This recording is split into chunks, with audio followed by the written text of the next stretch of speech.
The views expressed on Talk Real Solutions, hosted by Tyrone Thompson at talkrealsolutions.com, are the views of Tyrone Thompson and do not reflect the views of talkrealsolutions.com, YouTube, or etc.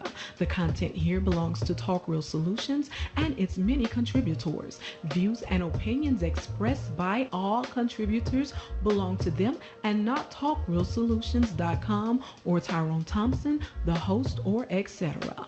All data and information provided on the site is for informational purposes only. Talk Real Solutions makes no representations as to accuracy, completeness, correctness, suitability, or validity of any information on this site and will not be liable for any errors, omissions, or delays in this information or any losses, injuries, or damages arising from its display or use. All information is provided on an as-is basis.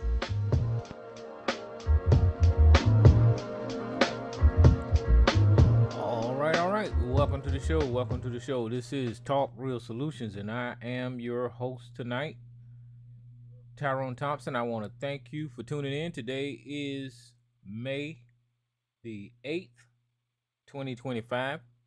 And if you want to listen to the show or participate, you can click on the YouTube link or, type in the search engine on YouTube, Talk Real Solutions, and we'll be live for the next 3 hours or so.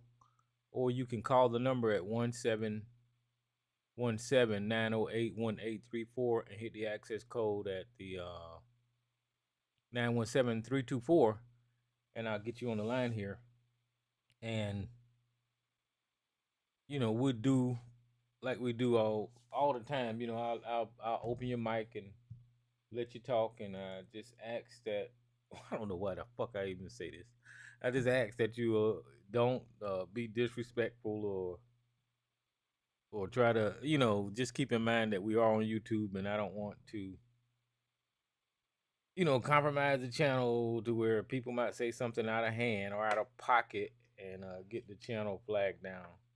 And I know sometimes I get a little reckless with my thought and speech, so I got to keep that in mind also. But welcome to the show. I really have tried to. I ain't gonna say I tried to. Well, I am. Well, I guess I am trying to not listen to what is going on the news and all that kind of stuff, and it's hard. It's hard not to be drawn into what's going on social media, what's drawn in, what's going on the politics, what's going on in the news. It is hard not to, because the propaganda machine is real and it works. I ain't gonna say propaganda, but the news machine, it works, and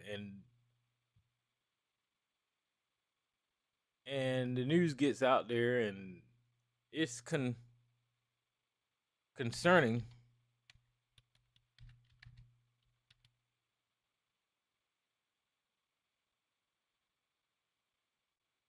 on some of the stuff that that goes on.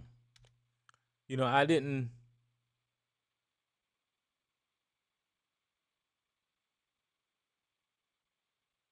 I didn't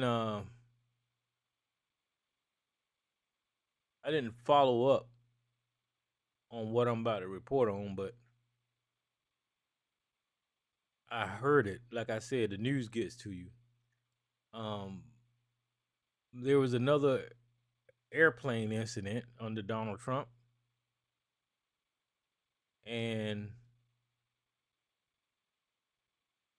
that's getting swept up under the rug. What I heard was like two planes.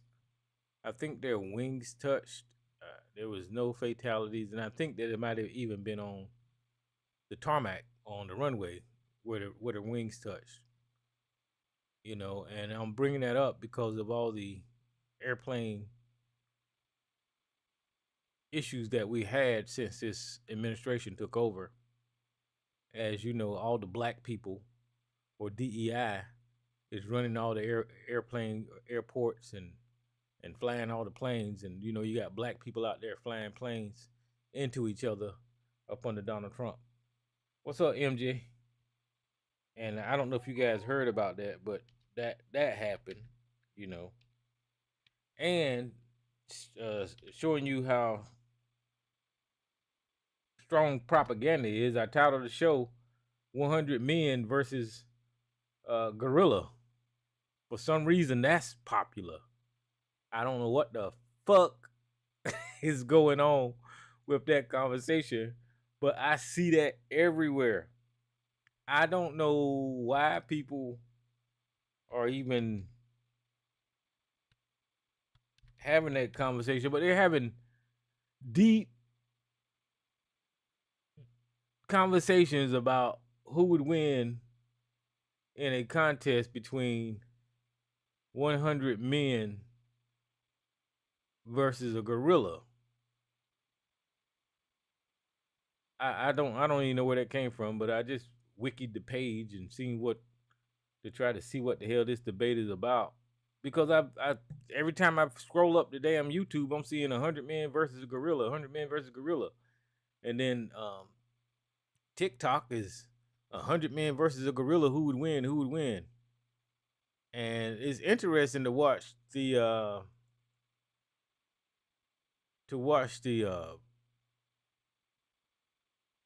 the responses, because a lot of people are just going ahead saying that the gorilla would go ahead and destroy the 100 men, and you know me, you know I don't think that would happen. You have a lot of dead men, but the fact you got one versus 100, I mean that in itself gives the men the upper hand, because you only got one gorilla, and of course you know a gorilla can't fight forever. They run out of energy too. So even though you have a lot of slaughtered men initially, eventually I think the men would overcome the gorilla and, you know, do whatever. But that's just my opinion. I'm not a scientist. I don't know, you know, but a lot of people is rooting for that damn gorilla to kick those men ass. And I don't know where the conversation came from. I don't know why it's popular, but I thought it was interesting because that just shows you how easily programmable people are. Even me, I titled the show this shit, and I'm talking about it now. You see, we're programmable, and all it takes is one subject.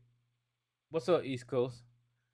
Well, all it takes is one subject to where it's put out there and marketed to you, and you just clamor onto it, and next thing you know, it spreads like wildfire. It spreads like a virus, and all the humans within earshot are talking or discussing that topic. You know, the 100 men versus gorilla. I think it's a bullshit conversation, but I wanted to use it to try to show how easily people can be manipulated. You know, and that just goes right over into politics, because the way we look at the United States now and how we're so divided, you can tell that that same type of thing got inserted into the psyche of a lot of Americans, and they clamored onto it, and now the political views have spread throughout our country like a damn virus. The same way this topic of 100 men versus gorilla did.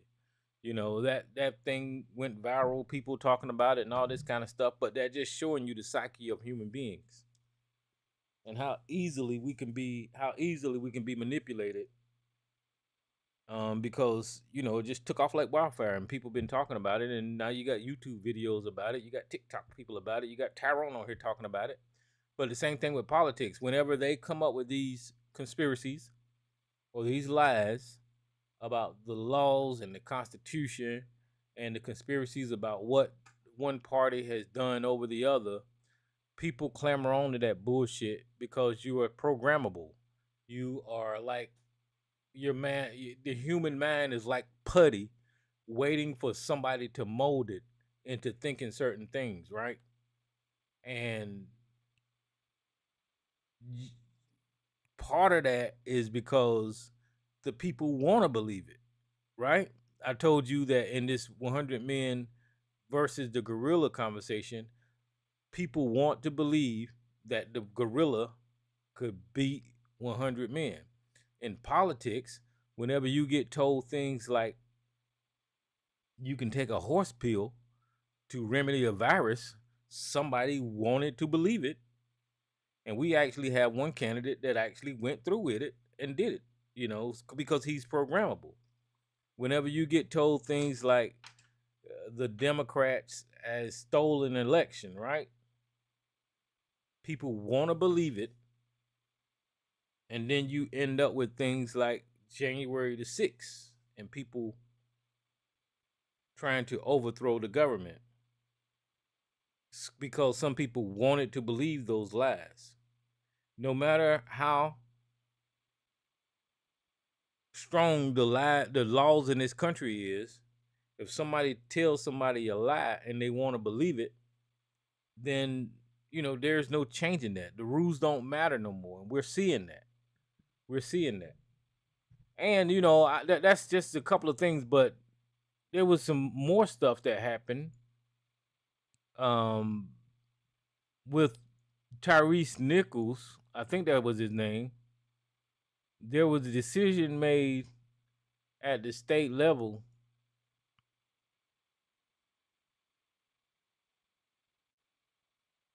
where three of the officers was acquitted, and Joshua told me about that. Now I don't know what that means, and I don't know if you guys remember the Nichols Tyree Nichols case, but that's where those police officers beat the crap out of that man. We seen it on video. I played the whole video. It was disgusting. And here's a headline here where it says the three ex-Tennessee officers are acquitted of state charges in the fatal beating of Tyree Nichols. Now, I know that those police officers did go to jail on federal crime, so I don't know what it means to be acquitted on the state charges and how that could affect these, because they went to jail. Let me see. I think they did. The men who have been convicted of federal charges found not guilty in the death of a black man, 29, after he fled a traffic stop. I remember that traffic stop. They kind of ambushed him. They snatched him out of the car, and they started tasing him and beating him in the street. So he ran. Three former Memphis police officers were acquitted Wednesday of state charges, including second-degree murder and the fatal beating of Tyree Nichols after he ran away from a traffic stop. Now, see, I hate the way they put in this narrative, because yes, he did run away from the traffic stop, but what happened before he ran? What caused him to run? See, this is why the media is full of shit. So it should read, in the fatal beating, after the police officers stopped and harassed and beat the shit out of him, causing him to run. They ain't gonna put that in the papers, but that's what the hell it should say. A jury took about 8.5 hours over 2 days to find Tadarius Bean, Demetrius Haley, and Justin Smith not guilty on all charges after 9 days of trial in state court in Memphis. After the jury's verdict was read, the defendants hugged their lawyers and relatives, and former officers cried. One relative yelled, "Thank you, Jesus." Here we go, invoking that guy again. The three defendants still face the prospects of years in prison after they were convicted on federal charges last year. See, that's what I'm talking about. They got locked the fuck up. 29-year-old black man fled the traffic stop after he was yanked out of the car, pepper sprayed, and hit with a taser. Now that's what they should have led with. They should have said this is the reason that this young man ran. 5 officers, who was also black, caught up with him, punched, kicked, and hit Nichols with a police baton, struggling to handcuff him as he called out for his mother's just steps from his home. Nichols died 10 January 2023, 3 days after the beating. Footage of the beating captured on police poll cameras also showed the officers smiling, milling about, talking and laughing as Nichols struggled. His death led to a nationwide protest, raised the volume on calls for police reform in the United States, and directed intense scrutiny of the Memphis police in a majority black city. The former Memphis officer Desmond Mill Jr., who was also charged in the Nichols death, testified as prosecution witness. Mills and other officers involved in the beating, Emmett Martin, have agreed to plead guilty to the state charges and did not stand trial under the deal with the prosecutor.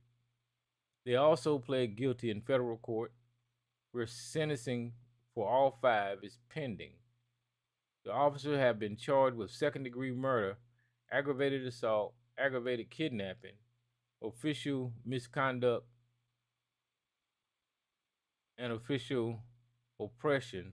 The officers were accused of unnecessary force during the arrest of Nichols. They were frustrated and angry and full of adrenaline after Nichols fled the traffic stop. Prosecutor Paul Hagerman said in the opening statement, they were overcome by the moment. Prosecutors said nobody is going to call them monsters. Hagerman said it doesn't take monsters to kill a man. Prosecutors argued that the officers used excessive deadly force trying to handcuff Nichols and were criminally responsible for each other's actions. They also said the officer had a duties to intervene and stop the beating, and tell medical personnel that Nichols had been hit repeatedly in the head, but they failed to do so. Defense attorneys attempted to refute the accusations that the officer used excessive force to subdue Nichols and follow police policies and standards. The defense attorney said the officers who acted with the most violence was Martin, who kicked and punched Nichols several times in the head, is not standing trial. So I don't know. Hold on. Mills testified after stepping away during the trial of the defense. Hold on.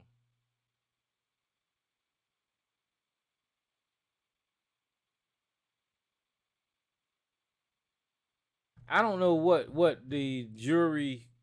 I don't know why they were acquitted. I don't know. I guess because they disagree that all of those claims that I just made happened. That's the only reason that the jury would acquit. They said that, I guess they said it was normal procedure to fucking handcuff somebody, beat them with batons and tase them and pepper spray them until they're dead. I guess the jury said that that's not unlawful. I guess that's why they were acquitted in the state. But I'm pretty sure these guys are in jail. That's what I was. Not unless they're not in jail, because in this picture they're in suits. I don't know how the fucking shit works. So let me see if they lock these fuckers up. I don't know. And I ain't got time to. Well, the main point that I'm trying to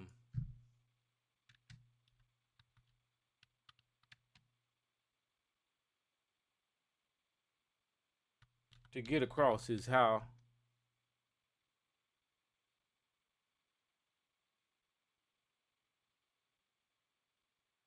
I don't know. I could be wrong. It don't look like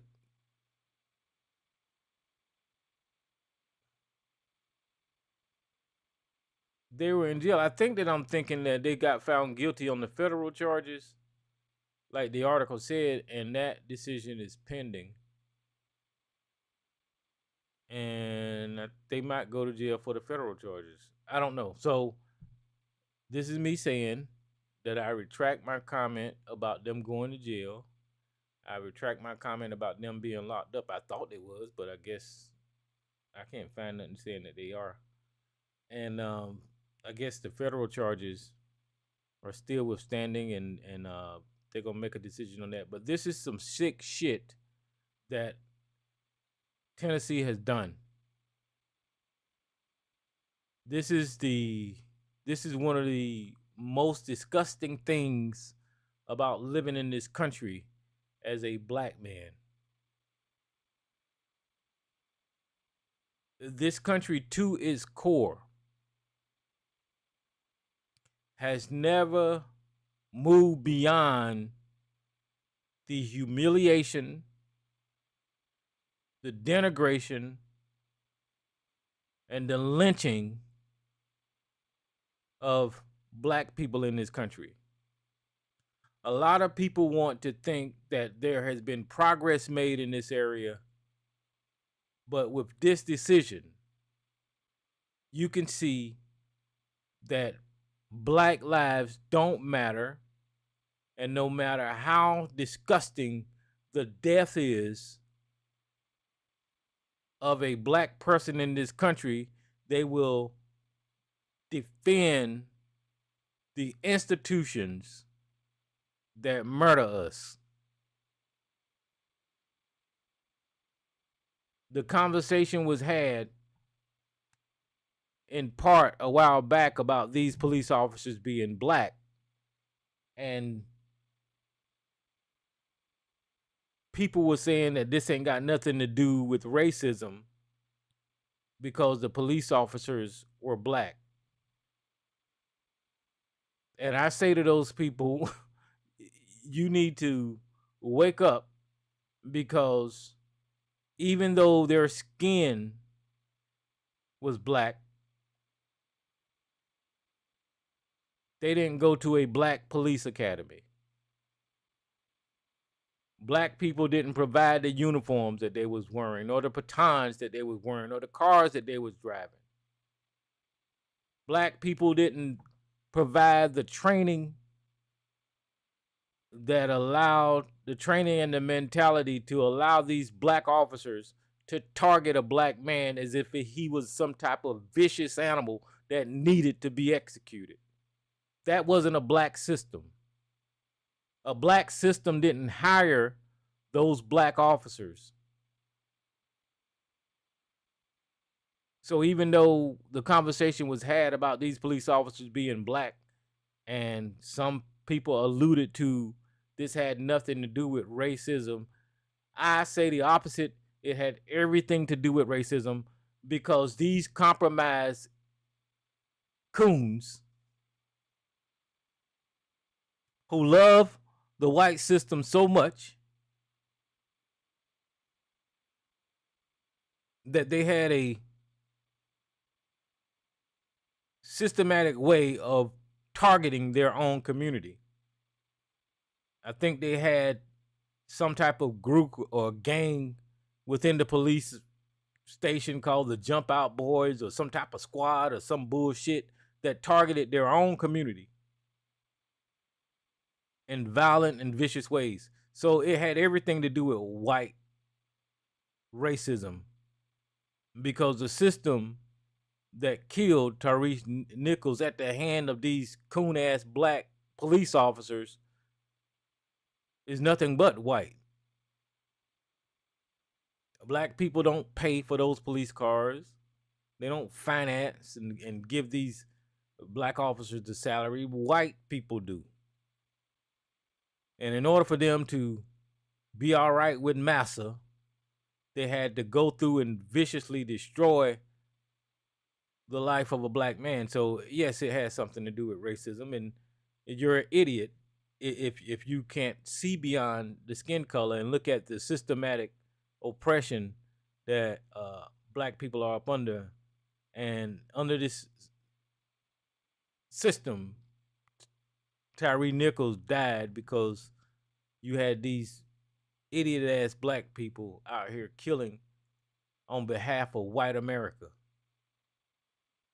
That's what you witness. And every time you see a black police officer, I'm not saying that the individual is not personally responsible for his system, for his decision when it comes to their interactions with black people. What I am saying is that there's a system behind that black skin that gives this man superpowers and this super ability to target black people in ways that some white officers don't even do. I've never seen. Now, I've seen some savagery in white officers when it comes to interaction with black people. Don't get me wrong. But the savagery and the hate in the way that they attack Tyree Nichols one after another until they killed him, that type of hate, I've never seen that type of viciousness on video from these white police officers. We've heard about it. We've heard about it because there's a story that's not too far in the recent past where in one of these states they had 3 boys, and the white officers, they even stuck a gun in their mouth and you know, and all this kind of crap. But with Tyree Nichols, what I seen was these black officers, this black city, this black area, pull over an innocent black man. And because they wore the permission slips and the badges of white supremacy, these motherfuckers knew that they were going to get away because Massa approved. They knew they were going to get away with it. And there wasn't a care in the world about who this boy's family was, if he was a son or a father, if he had children. They didn't give a shit. All they seen was a disobedient slave, and Massa told them to go torture him till death. That's what these coon-ass police officers seen. And they did it numerous times. He wasn't the first one, but he was a fatality. They did it numerous times because there was rumors in that state, and other people came out after that incident talking about how that gang, I can't think of the name of the gang in the police officer, called the Jump Out Boys or the Jump Out Squad or whatever. They went around that city torturing, terrorizing black people.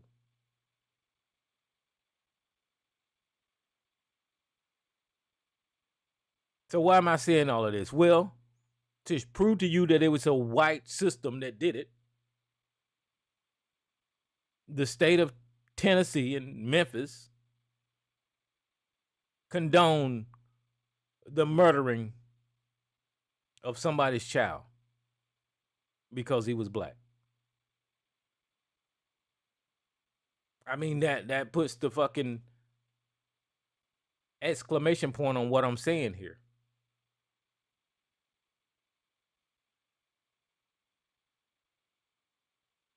When this jury,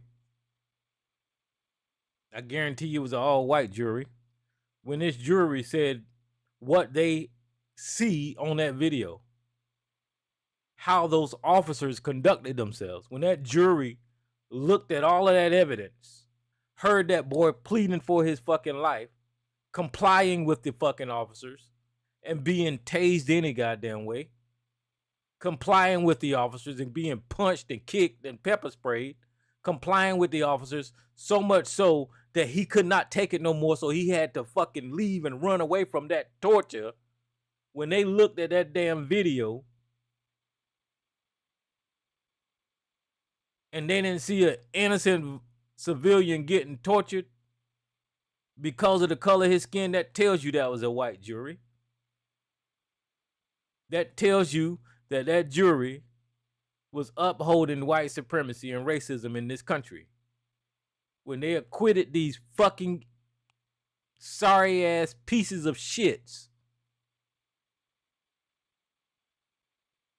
That boy didn't do a damn thing wrong. And after it was all said and done, there was rumor that allegedly Tyree was talking to one of the officers' girl or some crap like that. I ain't gonna get into the details because I don't know it 100. So this was a revenge in part, white supremacy, because they using the badges and the power of the police force to carry out this fucking terrorism and torture of an African American young man.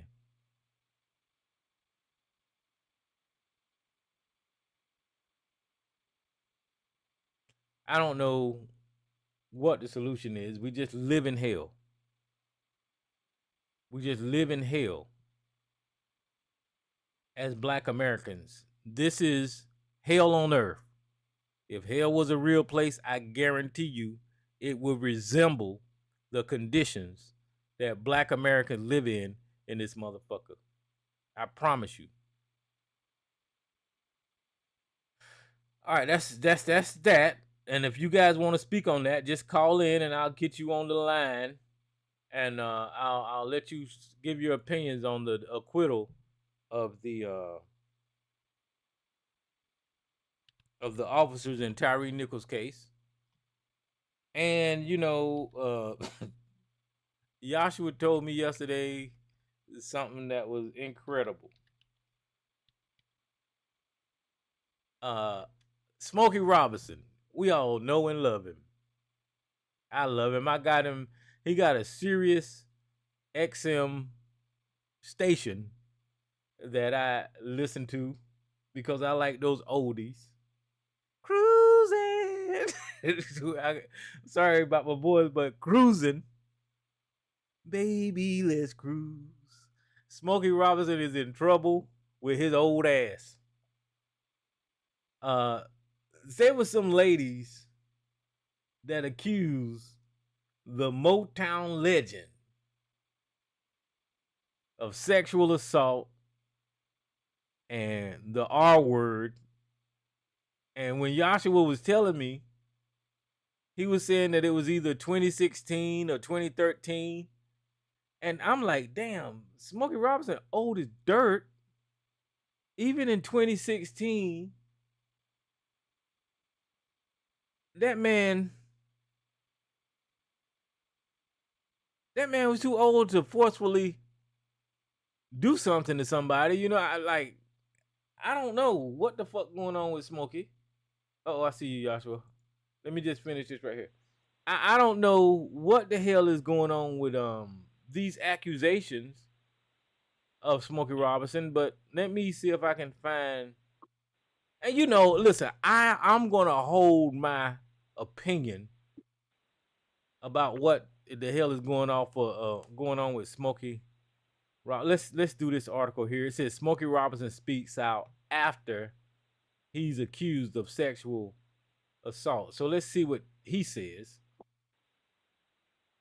Smokey Robinson speaks out after he is accused of sexual assault by 4 women in a $50 million lawsuit. That number sounds familiar.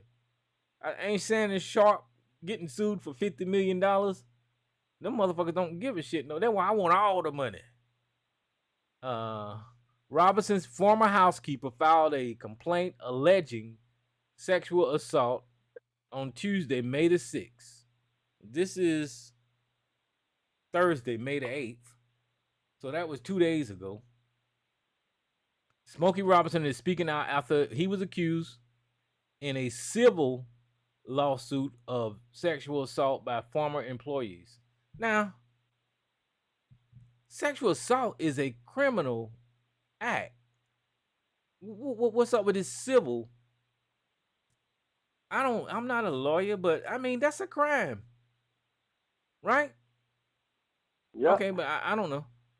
Okay, so in a phone call with the Daily Mail on Wednesday, May the 7th, the Motown star 85 briefly addressed the allegations put forth against him in a complaint filed in Los Angeles on Tuesday, May the 6th.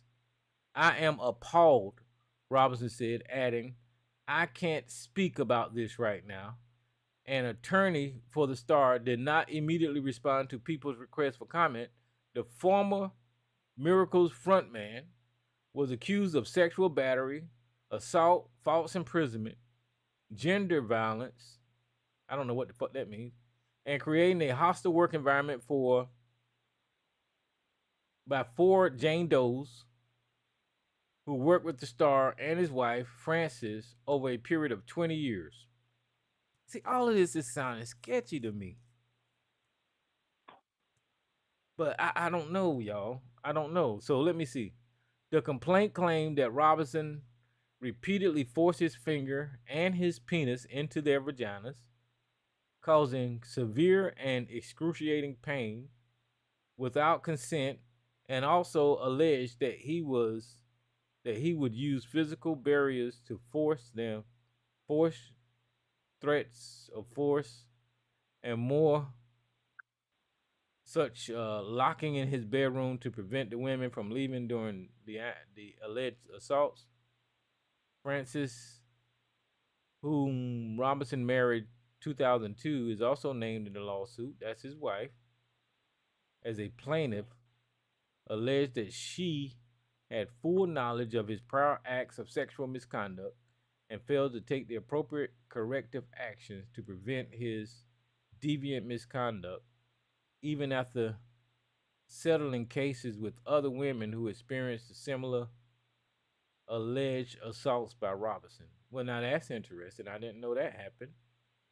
The plaintiffs also worked as housekeepers and accused the couple of failing to pay minimum wages overtime. Jane Doe number 1 began working for Robinson in 2023. So at that time, he had to be older than dirt. You know, right now he's older than the damn galaxy. So in 2023, he had to be older than dirt. And she claimed he was assaulted. She was assaulted at least 7 times before she resigned. Why didn't you resign after the first assault? February 24, according to the complaint, she and 3 other plaintiffs say they did not report the alleged assaults to authorities for fear of losing their livelihood, family reprisal, public embarrassment, shame, and humiliation. So I see where they're going with this argument, as well as being threatened and intimidated by Robinson's celebrity status. I think it's weak, though. Jane Doe number 2 worked for Robinson in 2014 to 2020 and claimed she was assaulted at least 23 times. Per the complaint, Robinson allegedly raped her and forced her to perform oral sex on him. I don't understand how that's done. Bite it off if that's the case. Jane Doe number 3 said that the complaint, Robinson raped her at least 20 times. This old motherfucker got stamina. Jesus Christ. This man, he ain't stopped going. I'm sorry. That ain't funny. I'm sorry. This is serious. It's serious. Okay. So at least 20 times during her tenure as a housekeeper. Per Jane Doe number 4, meanwhile, worked with Robinson from 2006 to 2024. She resigned due to the alleged sexual assault and harassment. Jane Doe number 4 also worked with Frances's personal assistants and cook, say the complaint that Robinson forced her into the bedroom and raped her in 2007, and that such assault continued before she quit. The plaintiffs are seeking damage in at least $50 million. Guys, all I'm going to say is all of this is alleged. It'll come out in the court case. I hope that Smokey Robinson ain't guilty of this stuff. But if he is, you're going to get the same treatment as P. Diddy or Brother Polite. I mean, that's disgusting, Smokey. So I don't know. I don't want to jump the gun and say what's going on until all the evidence come out and people are given a chance to. But listen, this is just my opinion. But After they saying 20 times and then 30 times and then I don't understand why these people stick around for that abuse and not just say something immediately. But that's just my opinion. All right, so brother Joshua, what's happening, man? Welcome to the show. Oh, let me explain this right here. Yeah. The 100 men versus the gorilla ABC. I was talking about how viral that conversation is going, and how stupid I think it is. My and how easily people can be programmed with just media virality, and I gave my opinion. I think the men will win. But what's up, Joshua? Yeah, what's up? Yeah, man. The thing about the stamina that was pretty wild, Tyrone. But anyway, um, but yeah, man. I hope that Smokey didn't get himself wrapped up in some dumb stuff like this. You know, um, yeah. They said, what I don't like is how they tend to protect and say Jane Doe that they don't want to they want to protect her image, but you already done destroyed his image. Right. That's the problem. You already done put it out there. You know what I'm saying, I believe it should be a law saying until we get final evidence that this is true about this situation, and once the court case is over, then we can put it out there that this is true. He did it. He was found guilty, whatever the case might be. He did it. Well, then you can put it out there. What happens is that becomes public information as soon as they file, these claims, right? And the reason that we can't see their names, but their names are in the filing, their real names are in the filing, is that there's a law that protect victims like that. You see what I'm saying? Yeah. Yeah, so I understand why, but I get what your point where you're saying that after things has been proven, that's when you can come out. I get that. Yeah, because here's the thing: Smokey could be a victim too. Whoopi's not found. Whoopi's found innocent, but the problem is that no one's gonna think he's innocent because they gonna always look at the picture that he did it. You see, so that's how I look at that. But the most important thing, man. This Tyree Nichols thing, bro. I mean, and when I seen the video of that, I thought that was an old video. First, wait a minute, this is me. And it just baffled me. How can a jury, and that jury was all white. The jury was all white. I think it was 6 women and 1 man. I guess. I think it was all white. I believe. It was all white. That seems to fit. Because, it was all white jury, and I don't understand. And most of them were women, were white women. And I'm like, how can you come up with a verdict, not guilty on all counts? How do you do that with common sense? Now, the only thing I can think of, Tyrone, the variable could have been that the way the judge had it structured. Some judges put some things in, and they say you can't look at this. It might cause bias. So that's the only thing I can think of that could have took place. You know what I mean? That's why they came back with such a tragic verdict. When they saw this man get beat to death, and he was trying to, and when they say run away. No, he was running away to get to his mom. He was trying to get back to his mom's house. That's what he was trying to do, because I guess he figured if they gonna kill him, at least he can see his mom before he go. They say he was trying to get back to her house.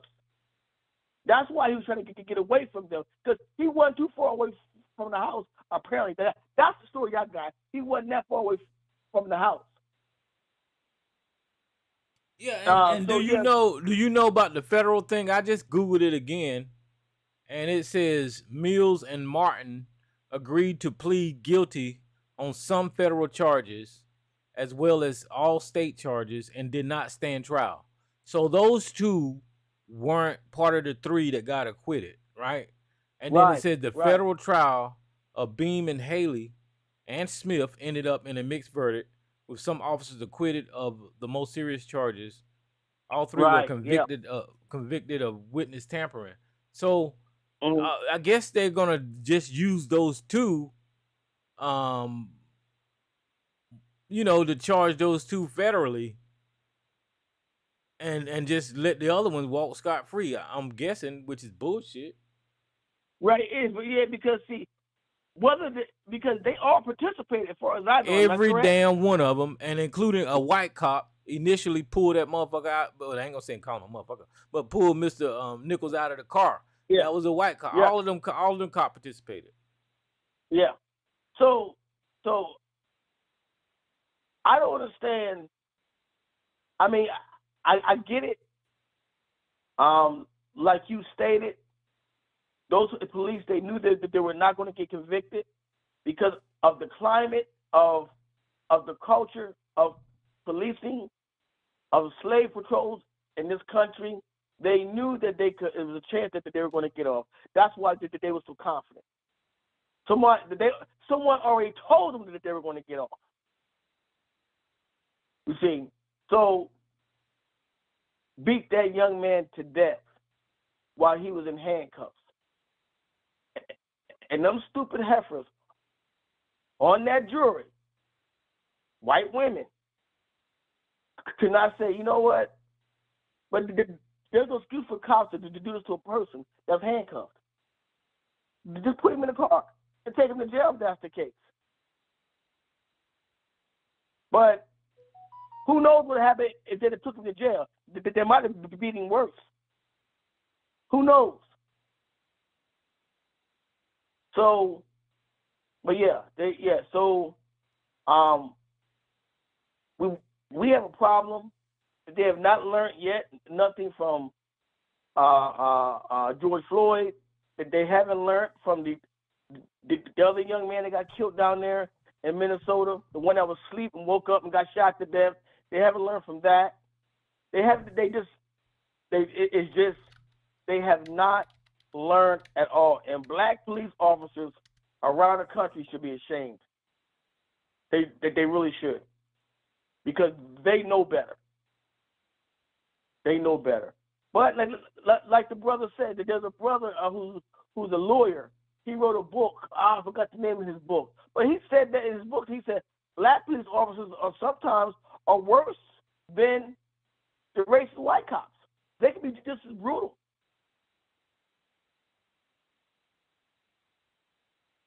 Last name Butler. Mm-hmm. Butler was Butler. That's what his last name is. Matter of fact, the lawyer, the Defiant Lawyers on YouTube, he talked about the book on his show tonight. He talked about it.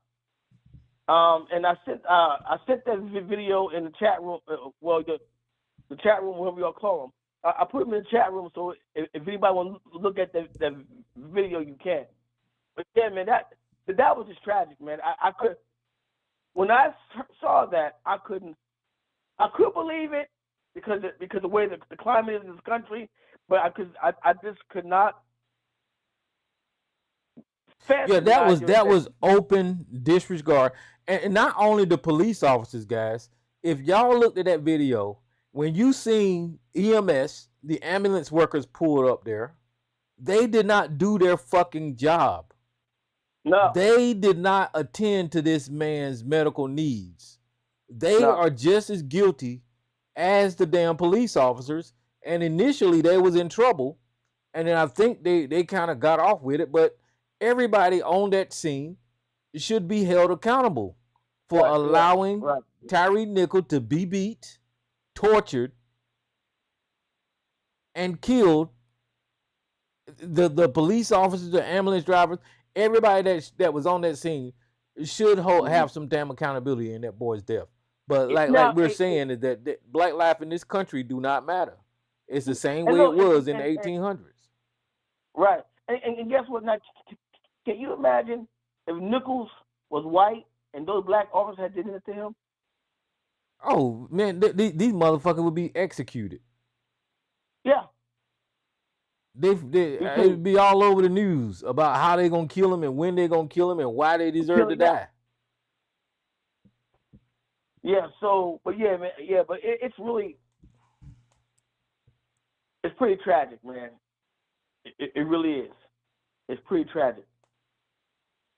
Pretty And then tragic, when man. Joshua said things haven't changed, there was this other viral story that was going around about this woman, this fucking white lady, called a child a nigga.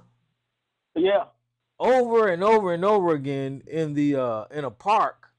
What's her name? Salo Hendricks.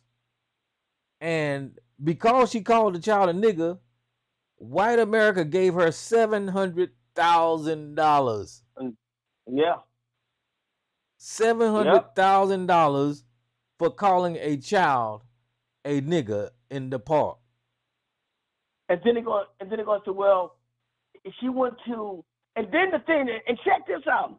Then what they did, they let her donation account stay open. That they wouldn't stop it. Now the brother down in Connecticut, the one that ran the cop over, because they took his son away from him. They shot and killed his son unjustly. But now they saying that. Now they also saying the car that was in wasn't even stolen. Now they're saying that. And they're also saying that he didn't have a gun. They say he was running away from the cop. So what they're saying, the cop had no right to shoot him anyway. But guess what they did his account, Tyrone? Hinton, that's the name. Hinton. They stopped his account. They shut it down so he won't get donations to go towards his trial. Now, ain't that something?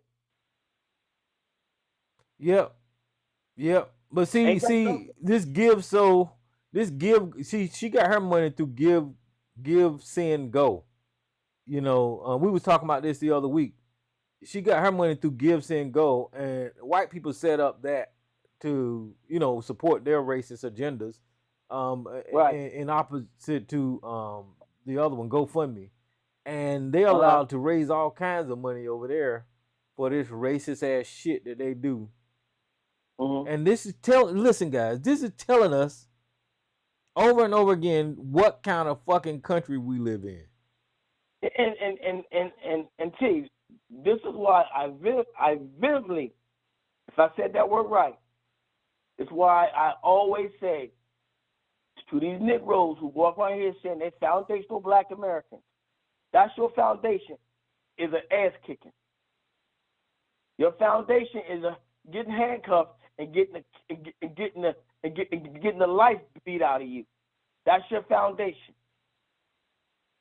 See, it's hard for me to claim something, Tyrone, a country that does this stuff. It's hard for me to want to love this country, and when they do shit like this, it's hard for me to do that. That's why years ago, when I was telling y'all, when I went overseas, it was hard for me to say, it was real hard for me to say I was an American. I was from the States. It was hard for me to say that. It was hard for me. It was hard for me to acknowledge that, because the way this country treats us treats us like we're like third-class citizens.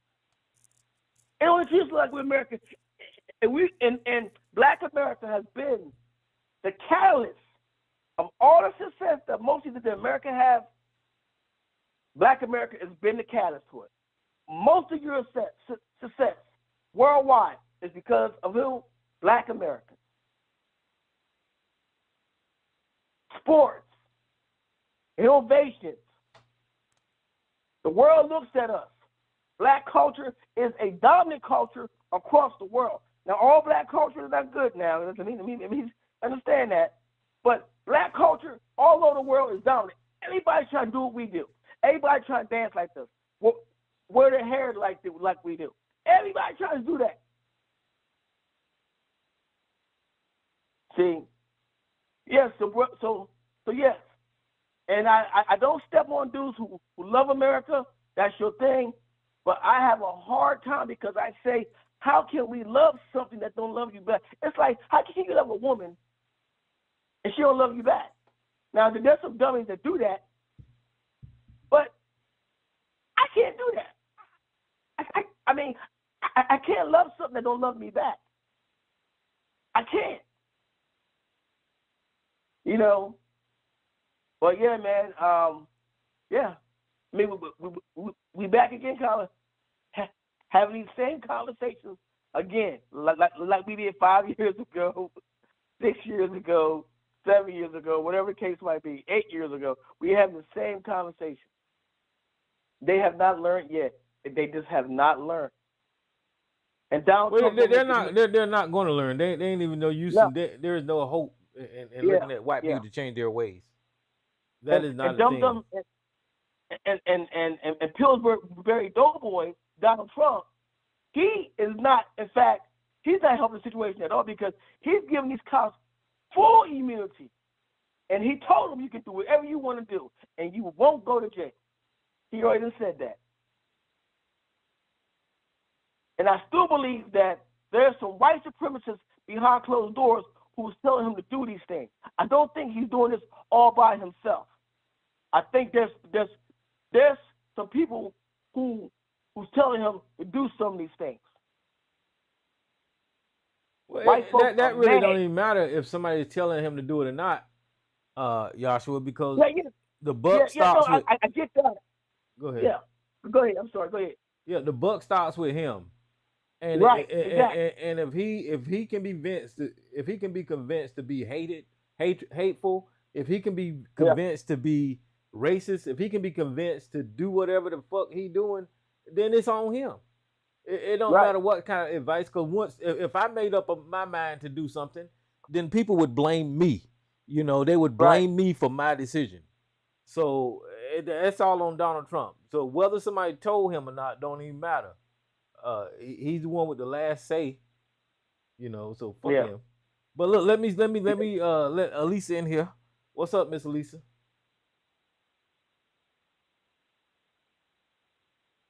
Oh, hey. Hi, Tyrone. Hi. What's happening? Yes, sure. I'm going okay. Nothing much. I see y'all talk about the same old. As far as the young man, was this Tyree Nichols? What's his name, Tyrone? Yeah, Tyree Nichols. Yeah, I wasn't following that until the verdict came down. And see, if y'all were talking about the federal part, you can forget that.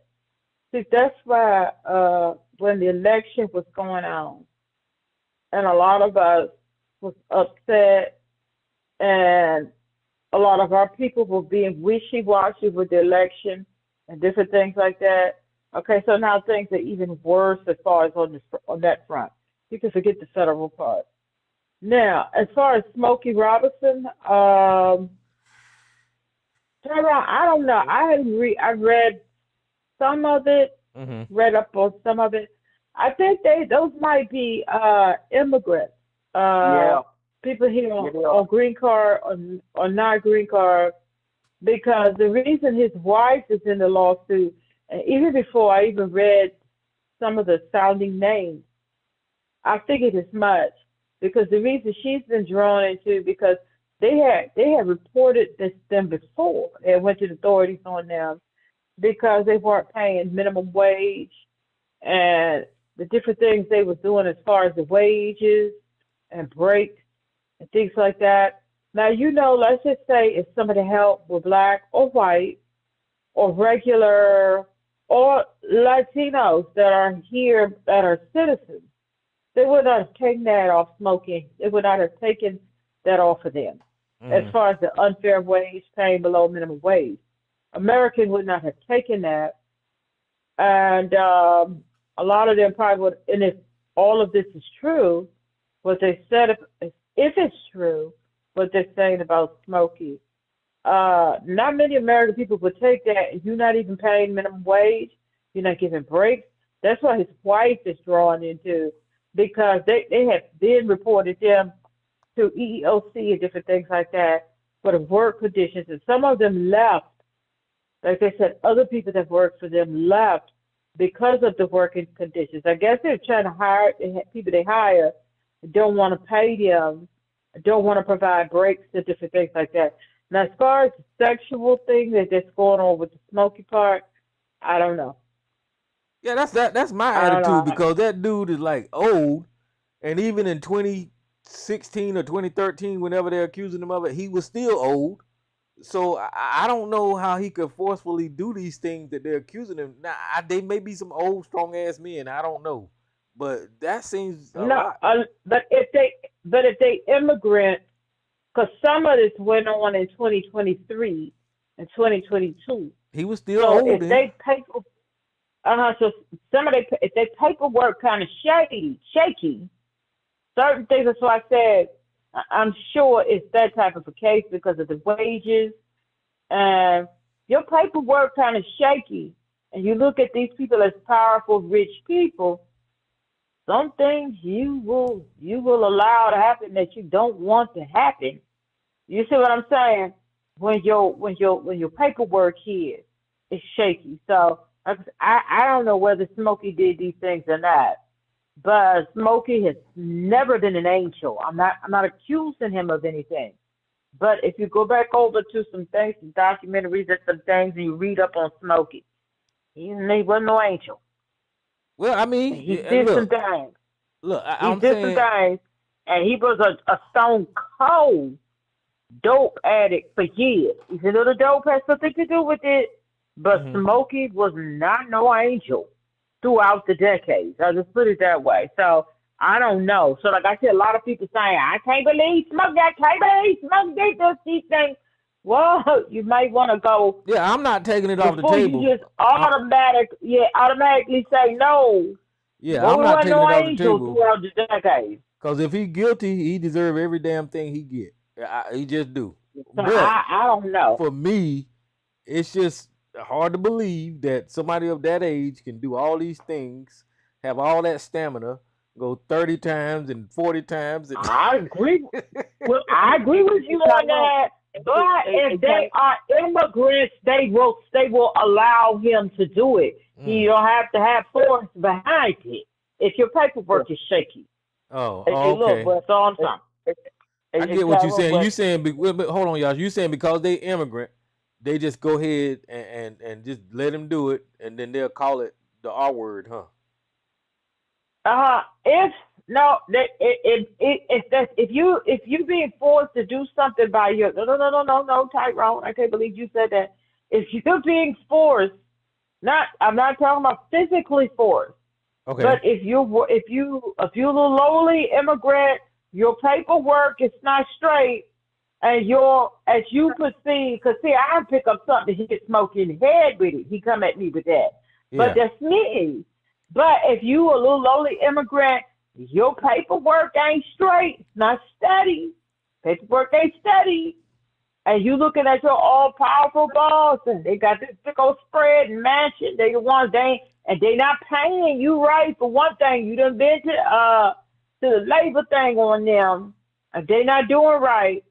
And they tell you this is what I want to do, get butt naked, and you like, well, I got to do it because they're holding this over on me. That's still rape.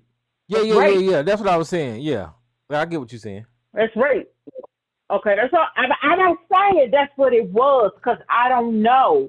But if this is even possible, because Smokey can't just jumping and raping nobody 20 or 30 times at his old bang up self. But that's how it could be. That's how I see it, that if it's rape, it could be that way. That's all. I'm just putting out a scenario. Yeah, I got you. Yeah. No. What I was gonna say is,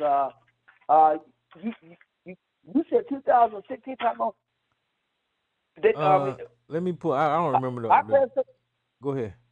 What I heard, it was back in 2006. They said. Well, 2006. I'm sorry. Yeah, my dates are off. 2006. Yeah. So this back in 2000, and he was still kind of old. This was 2006. He was in the 60s. Yeah, he had to be in the 60s then, right? Yeah. 70s? Yeah, but it said Jane Doe 1 was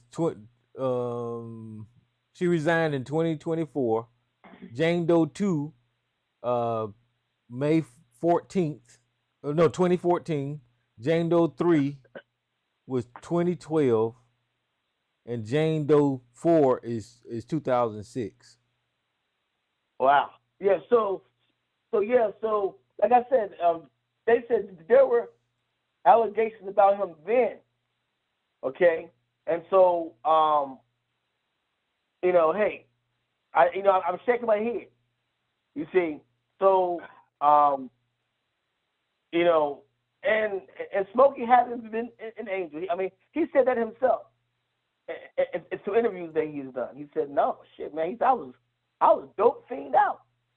A lot of he said I could not stop taking dope." He said. Until he went through a transformation and he was able to get things right, some things right in his life, etc. Blah blah. But the bottom line so these allegations were back in 2006 about him, and for some reason it got quiet. Now it surfaced again. Yeah. Mhm. So but yeah. Well, so go ahead. And some ex-girlfriends of his, they allegedly have said some things about him in the past. How it wasn't right, So I'm not saying Smokey did these things. I'm not saying that. But the only person at his age, like 2023 and 2017, that Smokey could possibly rape is doing it as abuse of power. Yeah. That because you pick up something and break his hip bone and crack his back. So that's the only way that he could still been doing it up in the 2010s and 20 whatever it is. It would have to be abuse of power. Well, he seems like a healthy 85. When you look at him now, despite the fact that he's into Botox, he did with the Botox. You all know that, right? He does a lot of Botox. Yeah, he's still pretty fit for a man his age. Yeah. But I mean, if it's a young person, you could still pick up something and hit him with it. Yeah. And the thing, you can still pick up something and hit him with it. And Smokey knew better. I mean, if just for this to come out and happening to him right now, he knew better. He knew better anyway. Okay, to allow himself to get in situations like this. He's been through enough. He saw enough, and Smokey knew better. Okay, he knew better. Yeah, I agree. Yeah, and so it's like, come on, man, you knew. And again, he's one of these guys that love America. He's been very vehemently about that. I'm an American. I don't call me African American. He's point blank like that. So I'm like, yeah, they showing you right now. Yeah, they're gonna show you how much American you are. So my point is that he knew better to even allow himself to get in this situation. He knew better. You see. But you know what? If he was trying to the abuse of power over these women, if it's that, allegedly, being American ain't got nothing to do with it. I don't care if you from Zimbabwe. You need to be up under the prison. Well, my point is that, my point to that is that if he did this, he should have been locked up a long time ago, period. I mean, seriously, he should have been locked up. See, my thing is, don't say, okay, it's gonna be a civil suit. No, a rapist should be locked up. I don't get that part either. Why all this stuff is civil, and it may have something to do with the money amount or something like. I don't know why it's civil or why it wouldn't be criminal. I would definitely, if this happened to me or happened to someone that I know, I want you to be prosecuted criminally. Yeah, I do, but it's a little harder to prove things criminally. But I'm definitely gonna hit your pockets in a civil suit as well, because some powerful people. He is a very rich man. Sometimes they don't know it. They don't feel it. unless you hit them pockets. I'm going to hit them pockets, but I also want you to be prosecuted criminally as well. Well, see, now, they would have to... It depends on these ladies' situation. Depends on their situation. They might not have felt they would have been believed. Again, if their immigration status was shaky, they get deported at the end of that. So, I mean, there's a lot of different things you got to take into consideration. But there's a lot of reasons why a lot of people, men and women, they don't go, they just don't say nothing. And then after a while, they say, well, they found out that you can sue these people in a civil, because you don't have to have the same amount of, I forget the wording, I'm not a lawyer, but certain things doesn't have to. Right. Yeah. Well, evidence, but it doesn't have to be the same amount of, right. As far as the civil. So, and then if these are immigrants and they thing is shaky, you try coming up against, I would say like back in 2006 or whatever, someone with his type of, Smokey got a lot of money, and you would say he's a powerful person, but anybody with the kind of money that he has, because he can pay this $50 million and still be hit and still be very, very, very rich. But they said he could do something to get them deported or something like that. Yeah, so that's why I said go ahead. No, I was going to say that his net worth is $150 million. That's his net worth. That's what I'm saying. So if he pay out $50 million. He still is a very rich man. Yeah, he still will be rich, and then he's still getting royalties from songs that he wrote. That's what I'm saying. Yeah, he still got it like that. So I mean, it's not gonna hurt him. Now, like last week when we were talking about Shannon Sharp don't have $50 million to give anybody, and if whatever that woman get, that's gonna put him worse off than all of us on this phone. But Smokey will still be a very rich man. Well, like I said, he got a channel on Sirius XM that I got programmed in my radio. So he probably getting money from that. And I wonder how. And all that, and not just that, all that music he wrote over the years. He wrote so much of those hits and music and things that he's done for a lot of people over the years. Smokey got it going on. He has it going on. He will always be rich. He will always be a rich man. He's not wealthy like a billionaire, but he's rich. And I don't want to discount the victims in this situation. If they've been harmed, they need to be done right. We just don't know. We just don't know. But we just don't know. I don't know. But he might have been, because of his age, he's still the nasty man that he used to be back in the day. Maybe you shouldn't be pushing upon the help like that for sexual favors, especially if there's a power imbalance. So that may be what a lot of this is. You see what I'm saying? Well, yeah, a lot of these rich people, we finding out now, a lot of these rich people, that's what they do whenever they got money, is they secretly do these violent sexual acts. Donald Trump, P. Diddy, all of them these kinds of things. And with Smokey, because it's power imbalance, and these are people that work for you, and you pushing up on them for sexual favors and things like that. You shouldn't not supposed to be doing that. It's rape. So if that's what this is, but we don't know. All right. Well, who's this unknown caller? That's how I see it could possibly be. I don't know. Who's this unknown caller?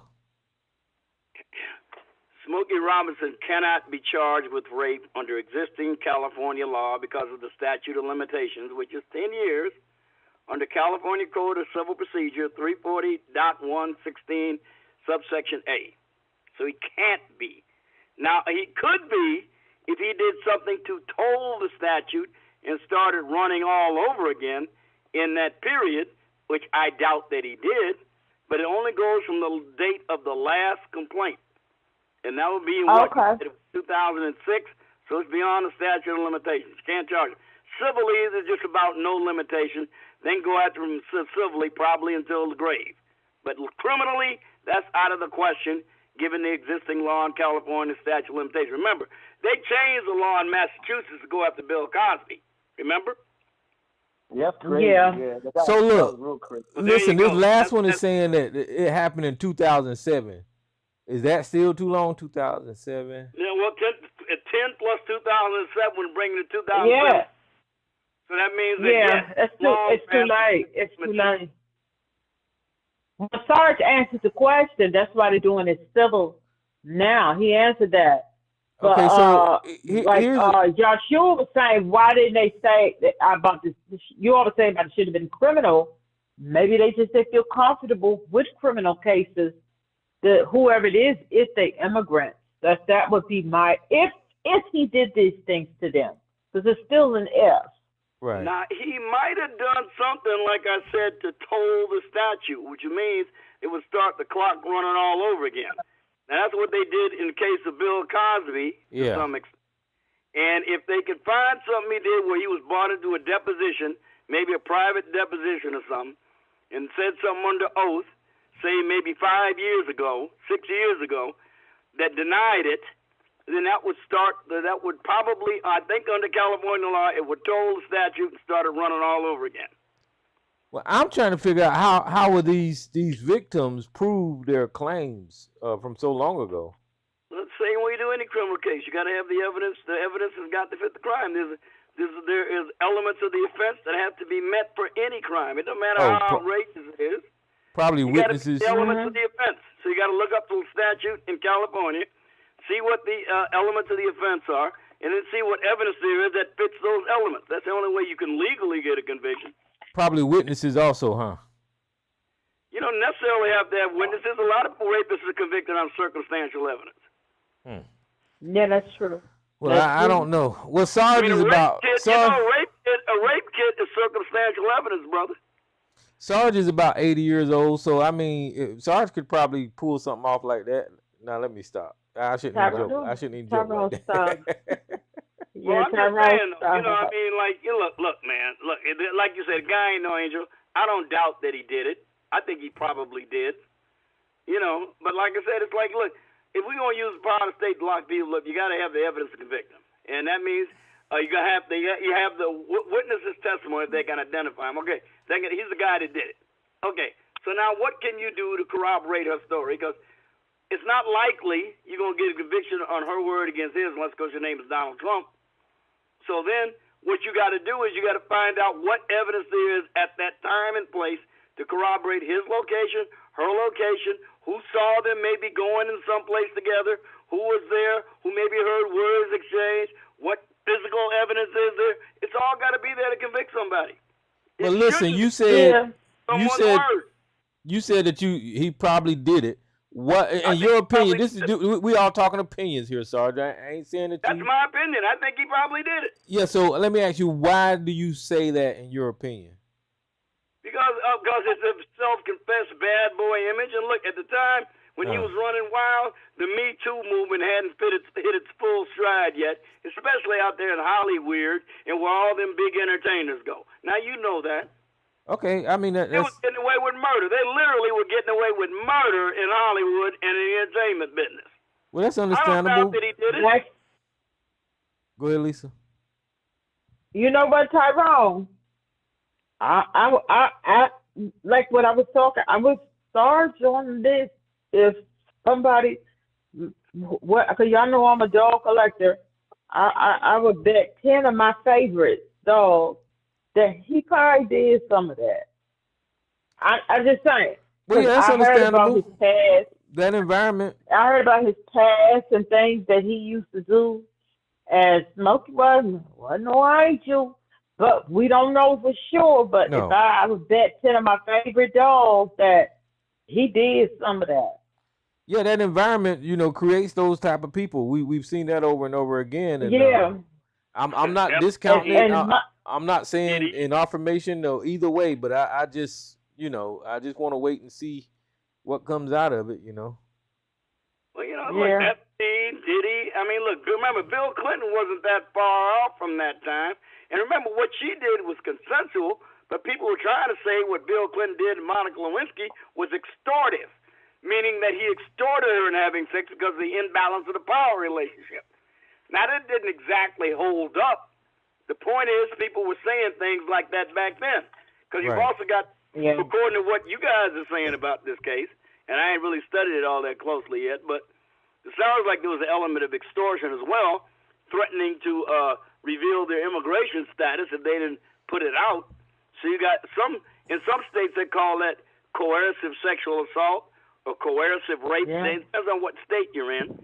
So you got that element there too. Look, like I said, Hollywood and entertainment business is ripe with this kind of stuff. I mean, they just do this now. I mean, they've been doing this. Everybody knows it's one of the biggest open kept secrets in the universe. And only people who have these immaculate reputations of avoiding that kind of thing, like people like, I don't know, Jimmy Stewart was one. Carl Hess was another one. Johnny Carson. But I can't think of too many Hollywood actors of any note that have this super squeaky clean private life only with their wives or their significant others. I mean, they just all over the place. Denzel Washington is clean. Johnny Carson, Johnny Carson was known to do to do these type of things. The guy from Price is Right. What's his name? What's Bob the Price Barker. is Right guy name? Bob Barker. Bob Barker. And he finally they finally jacked him, finally. But the point of the matter is that these type of things in that world, in that entertainment world, these things happen. They go on. It goes on a lot. You know what I'm saying? Hugh Hefner. Hugh Hefner was another one. Well, of course, that's obvious there. Yeah, that's obvious. Hefner, but the thing is with Hugh Hefner, they didn't talk about his stuff, his bad shit until he was dead. See, that's the thing. So they let him off the hook. Yeah, this got to be said too. You know, a lot of these aspiring young actors are going to go along to get along because it's dog eat dog out there in that entertainment business. It is. Yeah. And a lot of them are they're either going to half submit or completely submit in order to get a leg up on the competition. That's just the way it is. That's one other reason why it's so rampant. Yeah, but I really hate to hear that about Smokey. I hate to hear it too, but when I heard it, I wasn't surprised because I heard a lot of. I could start get down with some of the people who I'm not going to do that tonight, but some of the people who we all know and love and did some horrific things. Some are still alive, a lot of them dead. I mean, you would just be surprised. You really would. You'd be very. But we got. Look, there's a well-known, highly regarded Motown singer named Kim Weston who comes on ABC's show pretty regularly, and she'll tell you all about it. She's already told us some of the things that go on there about it. She'll tell you about the whole thing. She was right at the center of this stuff. Because, I mean, she was a pretty well-regarded entertainer in her time, and she had some hit records and whatnot. And she'll tell you all about them. She'll let you know chapter and verse. I'm not a bit surprised to hear these allegations at all. The only question is there proof there that will hold up in a civil court, which, by the way, is not beyond a reasonable doubt. It's preponderance of the evidence. Yeah. Because I know when Patti LaBelle was telling the story about, I'm not going to say who brutally raped her, and she tried to tell the people at the record of sex or this, that, and it was just like, well, you keep your mouth shut. You know how that go. I'm not even going to get into who that was. It's in her book. And a lot of them talk about those kinds of, I'll just go ahead and say it. She said, allegedly, Jackie Wilson. Yeah. I heard that too. I heard a lot of stories about Jackie Wilson. So I mean, you have a lot of this stuff. So I wasn't surprised. I was not surprised. I hate that. But if it's true, I don't hate it. But if it's not true, which I'm leaning on the side with Sarge on this one, he did some of that stuff. I think it was mainly imbalance of power that was going on with the people. Their immigration, their papers wasn't straight, and he was having them getting favors and doing things for him that they didn't want to do. That's rape. Yeah. If that's what it was, I hate it, but people do them things. James Brown, I can allegedly I can get into some names. Well, I think, it's like, I mean, one thing I hate about these long overdue allegations, and especially when they make it civil, because like it's easier to prove a civil claim than it is a criminal claim. And then, you got to go rely upon people you probably can't even find who can witness the thing. And then once it's out there, it sticks like glue to you no matter what the outcome eventually is. Now, Johnny Depp was kind of lucky. Right. Johnny Depp was kind of lucky, but that's kind of unusual to have an outcome like Johnny Depp got. That was my point. And Jay-Z, got, because the girl's story fell apart. Jay-Z, too, can't leave him out. Because that girl accused him, and he got lucky too. Yeah, but like I was saying, and that's my point too. Is if in fact if the deposition don't hold out, but that's always sticks to Smokey. His image is now tarnished. His image will be tarnished forever until he dies. So he did. And so that's the thing about that is there's no winners in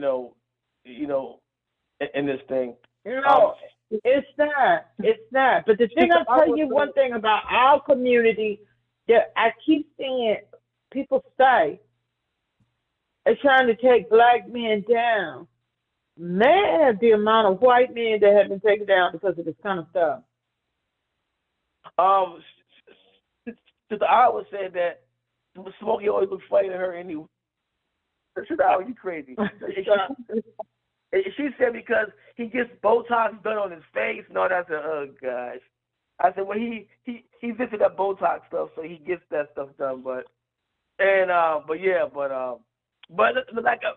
from my perspective, Smokey knew better.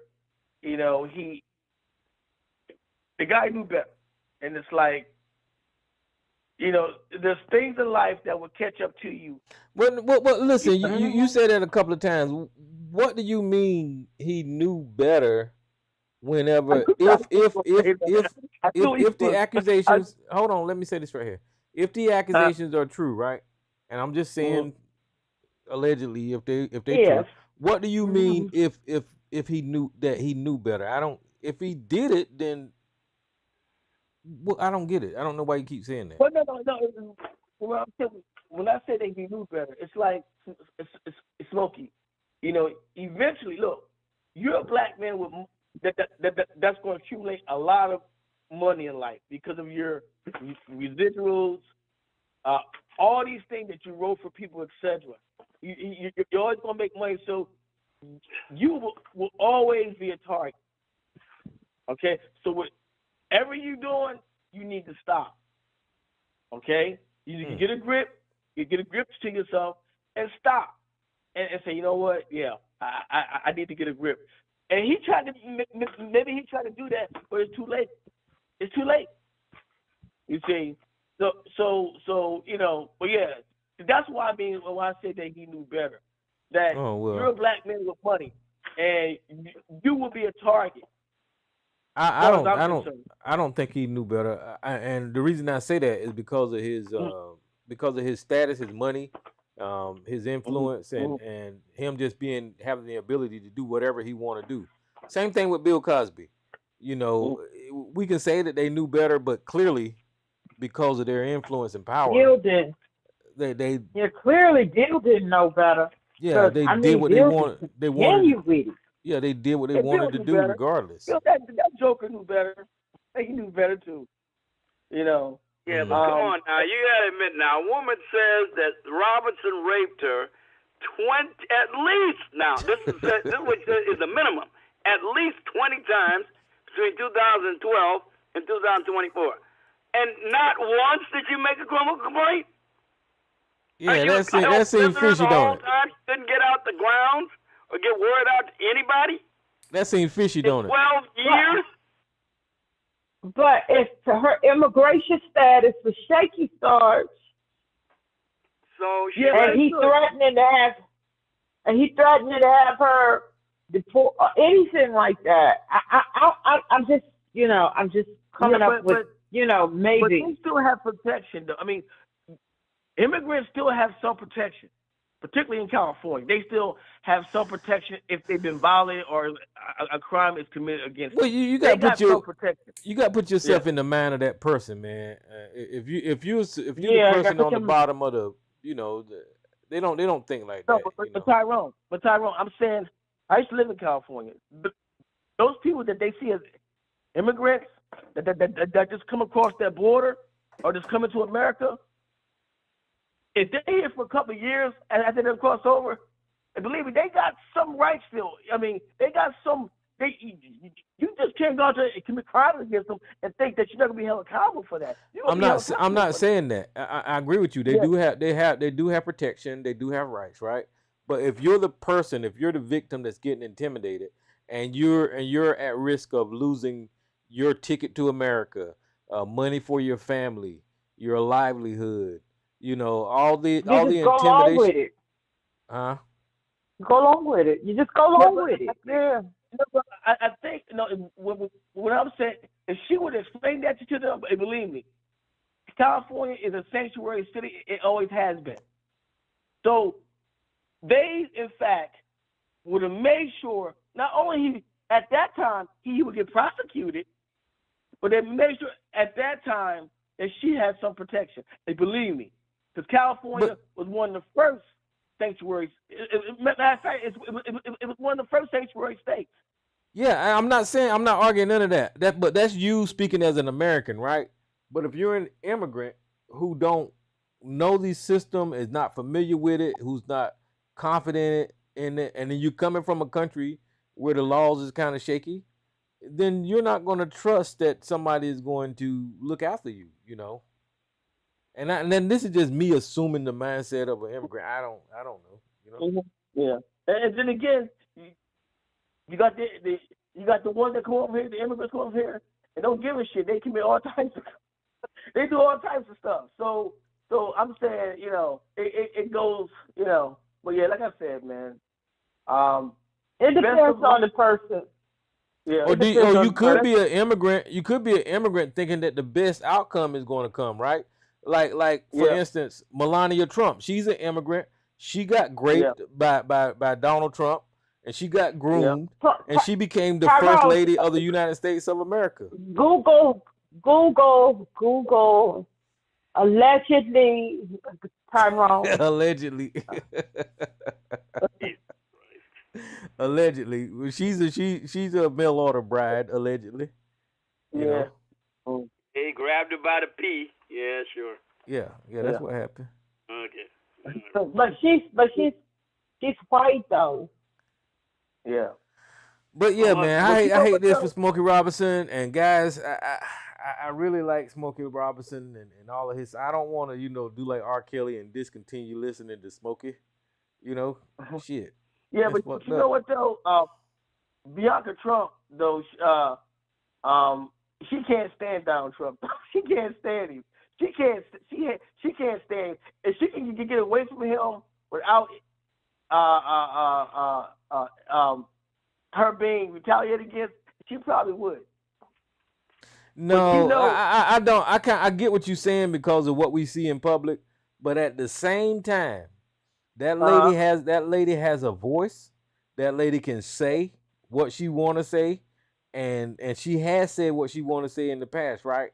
So there's some resistance to Donald Trump. She do not like the guy, but at the same time, I think she's addicted to the power, and she stays there because of the money and the, so fuck her. She's a piece of shit. Hey, what's up, Antoinette? Hi, Tyrone. I have Miss Kim on the line with me. Miss Kim, this is Kim Weston. Blessings, everybody. I was listening to your thoughts, and I appreciate you, sharing what you shared. I don't. Some said that you're not surprised. Well, I am. I'm surprised because, first of all, Smokey still has women falling at his feet. So why would he have to go through that? Mm-hmm. He can buy anybody he want to buy. Why would he go through that? I'm sure that didn't happen with his first wife, Claudette. She and I are very close friends. As far as womanizing, the women throw themselves on him, so ain't nothing for nobody to say because he's a man. You know what I'm saying? And I can't judge him, but I know what the word says. But so let me ask you this, Miss Kim. So you was close to Smokey Robinson? Yes. So you didn't notice anything funny going on with the way he treated people or anything like that? And then let me just let people know you're Kim West. Let me say this first though. Go ahead. My time of being in his company was when I was at Motown and shortly after. So I'm talking about years and years ago. That's like Marvin, the man that they say he turned into. That's not the man that I knew. You know what I'm saying? Okay, but so let me clear this up for folks. So you're Kim Weston. You're a former Motown singer. You used to be with Smokey Robinson. And I'm looking at you on Wikipedia here. So I put that up so folks can see. So you got a close association with Mr. Robinson, huh? Yes, and his family. And you don't think any of there any validity to anything that these people are saying about him, huh?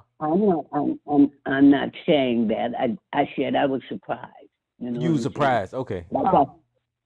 I was surprised to hear that, And usually when something like this happens,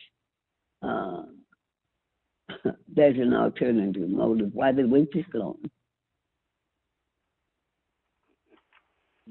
Well, I think it's kind of what Sister Lisa was saying a little earlier. I think he may have been above board in his relationships with most women and the people he had in his life, even women who I don't know the specifics he might have had an affair with. But in this case, it was a power relationship between him and his housekeepers. Now, I'm not saying that's what happened. I'm saying that I don't think he had a normal relationship with his He doesn't need that. Now, this wife that he has now, I don't know her. And, Frances Gladney. That's her name, Frances Gladney. Yeah. That's her name. Yeah. Well, I don't think he had the same kind of relationship. I've been in her company, but I don't know her. I know Claudette. I didn't hear what you were saying because I was speaking. I don't know Frances. I've been in her company, but I don't know her. I've heard some things that I didn't like. Okay. But, and since he's been with her, who knows what has happened. But I'm just saying I was surprised. So let me ask you the question from this angle. We were talking about the power dynamics of the celebrity versus the immigrant. Do you ever see any influence like that going on where people in power against their housekeepers or whatever, any type of misbehaving in that manner? Anybody that does that kind of thing, they have a serious problem. Mm-hmm. They have a serious problem. And Smokey Robinson has had power. He's accustomed to it. People that do that kind of stuff, they don't know how to handle it. Right, right. I don't see it. First of all, has anybody seen the pictures of the women? What do they look like? What I saw, they were all covered up. And if they don't look good, that's a lie. I know that. I hear you. So because they all Jane Does. If he's got some women working for him that look so good that he's got to do that. Yeah. They all Jane Does. We don't know who's making these accusations. I mean, it's supposed to be 4 women. You know, I don't know. You know, I really don't want it to be true. I really don't. You know, but coming out of Hollywood. Well, what God said, regardless of whether it's true or not, they were out to hurt him, and they've already done that. Mm-hmm. But David is huge, so it depends on how you handle it. Yeah. Now, let me see who this unknown caller is. Who is this? This is Miss Lady. Good evening to you. Hey, Miss Lady. Hey, Miss And Miss Weston, let me say this right here, Miss Lady. Hey. Miss Weston, you can stay on the line, and I really appreciate you calling in here. Thank you so much. And you can listen to the conversation. But go ahead, Miss Lady. Yes, I've been listening, and Lisa has a good point about the power dynamic, and I brought it up with Joshua the other night. We were talking about this, and I kept saying, you're not a woman, so you don't understand how it is, why women wouldn't bring it up as soon as it happened or right after it happened. And this power dynamic is really real.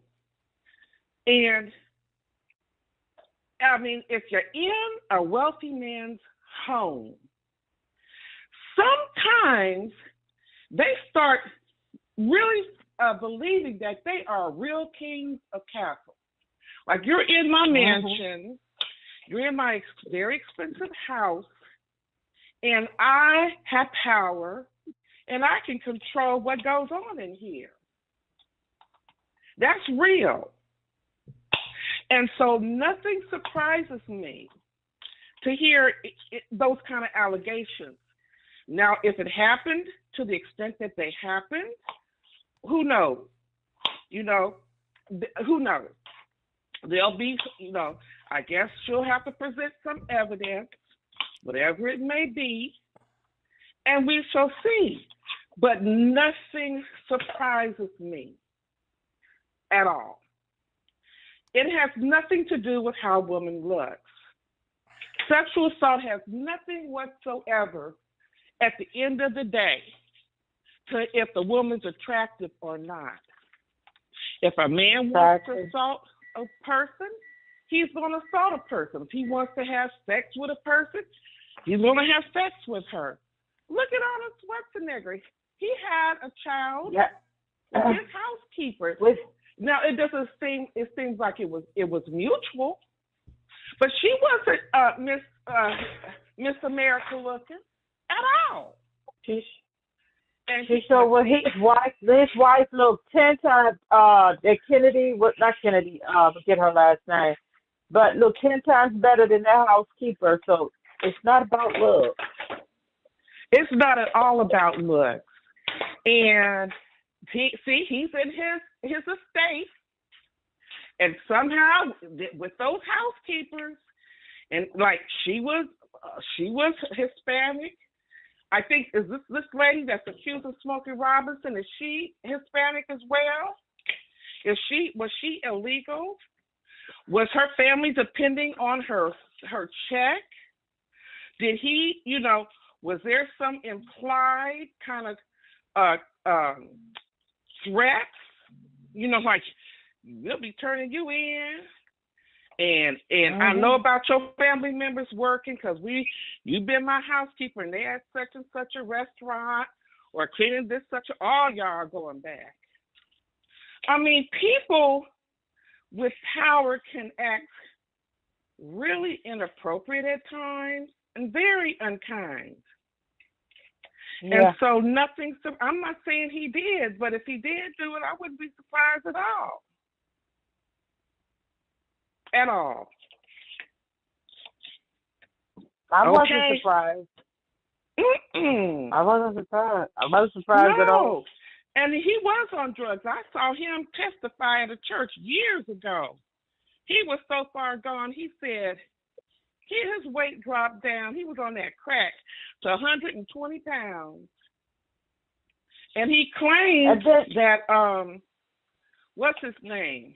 The one that was married to Jane Kennedy, his star saved him. He took him to some woman that prayed over him all night and how somehow he testified that that's how he stopped using drugs. And this was like, shoot, 20-some years ago I heard this testimony. So nothing surprises me about anybody. As we can see with the Bill Cosby, the P. Diddy, all the other stuff we've been hearing.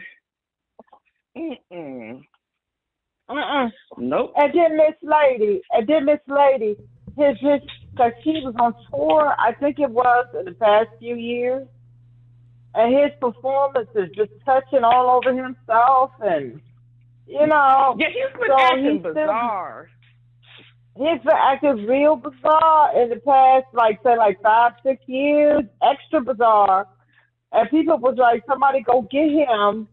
Because all the stuff how he be carrying on, just rubbing all down on himself. And, well, I mean, listen, look, we talking about Smokey Robinson here now. Look, we talking about Smokey Robinson, and he's getting up in age, so you know the little bizarre stuff. Is he getting dementia? We got to give him a pass for something, you know. This is Smokey now. You know, I could see Smokey. He was cool too back in the day. I saw him; he could sing his butt off. And there was this little old white woman. You would never think. He pointed her out. She was sitting in the front row, and she said she has been to so many of my concerts. She goes to wherever I'm singing, and he knew her name and told her thank you. It was a trip, but yeah, he sang his butt off. But I'm telling you. It don't matter about the looks. When they get behind their palatial estates and they have wealth and some power, they really believe, just like in the old days, feudalism, those kings could do whatever they wanted with whoever they wanted. Well, we got to allow the facts to come out. We got to allow the evidence to come out. Right, that's what I said. But I said nothing surprises me about anything. Why did they stay? That one woman that hollered it was 20-some times. You know, why did you stay 20-some times too? I think that's what they're trying to explain, Antoinette. Yeah. I think that's what they're trying to explain is that the power dynamics keep people from talking, keep people from making claims, and you know, because but why not leave? Go and get another job. Go somewhere else. Well, why you want to stay? Some did, but then you got to take care of the mindset of the person. Everybody is different. That's why I said I doubt that I said these people probably had shaky immigration, because an American person would have just hit him in the head or something and went on about their business and got another job and sued his hell out of him. So it's the mind of the person. You really don't know who you're really dealing with when it comes to these power imbalances. So, you know, you all have given the benefit of the doubt. And Ms. Weston, can I say something, Ms. Weston? And Ms. Weston, and I want to say this, that we forget that the same power dynamic that white men have, black men don't have that same power dynamic. Okay? They want to believe they do when they wealthy. They get in trouble every time. Let me finish. Can I finish? So what I'm saying that, as far as I'm concerned, for Smokey and men like him, you know, they didn't have that same power dynamic. You know, for example, let's take Bill Cosby. Bill Cosby, they changed the law on him in order to convict him. They changed the law on him to get him. So I'm saying, I'm saying that, you know, black men don't have the same power dynamic. We might think they do when it comes, you know, but Smokey knows he doesn't have the same power dynamic as, say, a Johnny Carson had. He had the same power dynamic. So I think that's something the guy can say. I'm just disappointed that he got caught up in something like this. That's my point. I'm just disappointed. Well, I tell you what, I would like to know. I'd like to know where the immigrants get the whatever the charges are, and they're written out. Where did they get that legal expert team. Right. That's interesting. Yeah, that's what I want to know too. Who's their legal counsel? Who is that? Is it Tony Busby? Because he's the one been going after all of them. Him, Tony Busby. He's been going after all of them. Sound like somebody going after him to me.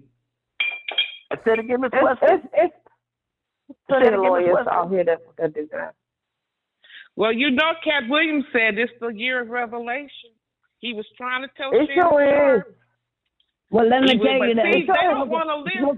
They don't want to listen. They has enough in his track record until he doesn't even need nothing like this, baby. All they got to deal with is the truth.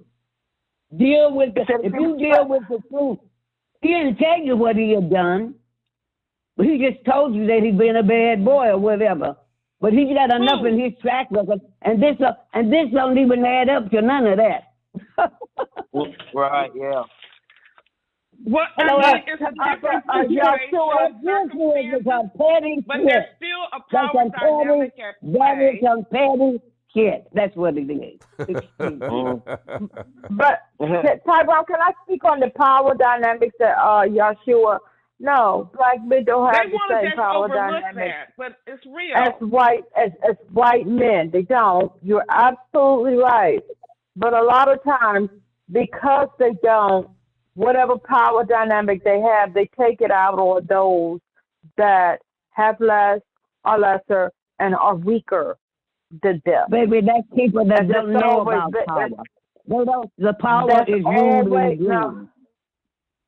So it's always been that. Power's only them. This one has been in power long enough to. Yeah, but to speak on the power dynamics.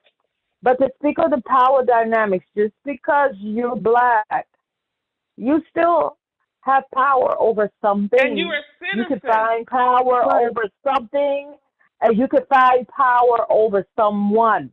We can go all the way back to the beginning of Jim Crow. You would have in situations people living in a little shack, and the husband is beating the hell out of his wife living in that shack because he got a power dynamic over her. So you don't have to have the same power dynamic as white. Well, what I'm saying is, I'm talking to Yeshua. You might not have the same power dynamic as that white man. But a lot of people, men, women, whomever, you will still find a way to have it over something or someone else. And if you don't have a woman, you kick the dog, okay? Yeah, you kick the dog. I'm done. Miss Kim, we're trying to tell y'all. You long enough to be used to it. Bye. Wait a minute, Miss Kim. Miss Kim, we're trying to tell y'all. Smokey Robinson has been in power since the early 60s. He was one of the original writers. He was one of the original songwriters in the early days of Motown, when Motown was first coming up. He was one of the original writers. We know. The songwriters. Okay, yeah, we know. She was telling you it wasn't a power thing. Because he was used to being in power. You're not getting it, Antoinette. I'm sorry. I got it. I'm all right. Fine. That's fine. Yeah, but I think what she's saying, what she said, as someone that knew him personally, she's saying that power that we're saying that this power that we're talking about, she said that he had it, and so it wasn't a power dynamic for him. Because he was used to being in that position. That's not true. That makes no sense. You can't say that. No, you can't. But you can't say that. She was there. She was there with him. You wasn't. Right. You can't say that. Right. That doesn't matter if you're with them. No, it does matter. You're not with them. You're not with the rapist. No, it doesn't. You're not with the father that's raping his daughter. Basically, what she's telling you, Miss Lady, that you didn't know Smokey. No, you got your eyes closed in your bed while your husband's going there molesting your children. So it doesn't matter. That's all she's trying to tell you. Every situation is different. Okay, Every circumstance is different. We have to see what comes out of it. Okay, that's not what we're saying. That's not what she's saying. She said that she knew him personally. So what does that have to do with him being in his house? But listen to what I'm saying, though. Listen to what I'm saying. Somebody that she doesn't know. Hold on, Miss Lady. Her observation of him is going to be different from ours. We don't know him. Period. Well, that maid knows him better. Maybe knows him better than she does. Okay, because she's in his house, and the dynamics are different when you're in someone's home. Okay. So let me try to split the baby here. When you talk about power dynamics, you have different scenarios where those dynamics and power apply. So if you're talking about business, right, which would be the Motown environment and the business and the records and all that. So that's one area where, yes, you could have power. But when you go home, that's another dynamic of power where in your house you got power. It's and then you could be in another location and insert power. So exactly. it ain't no one size fits all when you talk about power dynamics. Different scenarios at different times call for different assertions of power. So and you know what? I think that people get tired of black men, all this stuff, and then all of this negativity and this deviant behavior that black famous men are being accused of, and I think people are feeling bad, really bad. I mean, we all are feeling bad about it, and it's like they don't want to believe that it could happen, and so they're coming up with reasons why it didn't happen, that they think it couldn't happen, but and I understand that because it's not a good look for black men, and we tired of. No, that's not true at all. Because all black men don't identify with Smokey. Period. All black men didn't identify with Bill Cosby. So that's not true at all. They had a lot of black men defending him all over the place. So they do identify. If you're black, if you're male, you have all similar characteristics, and you're going to have similar experiences in this country, and we all know it.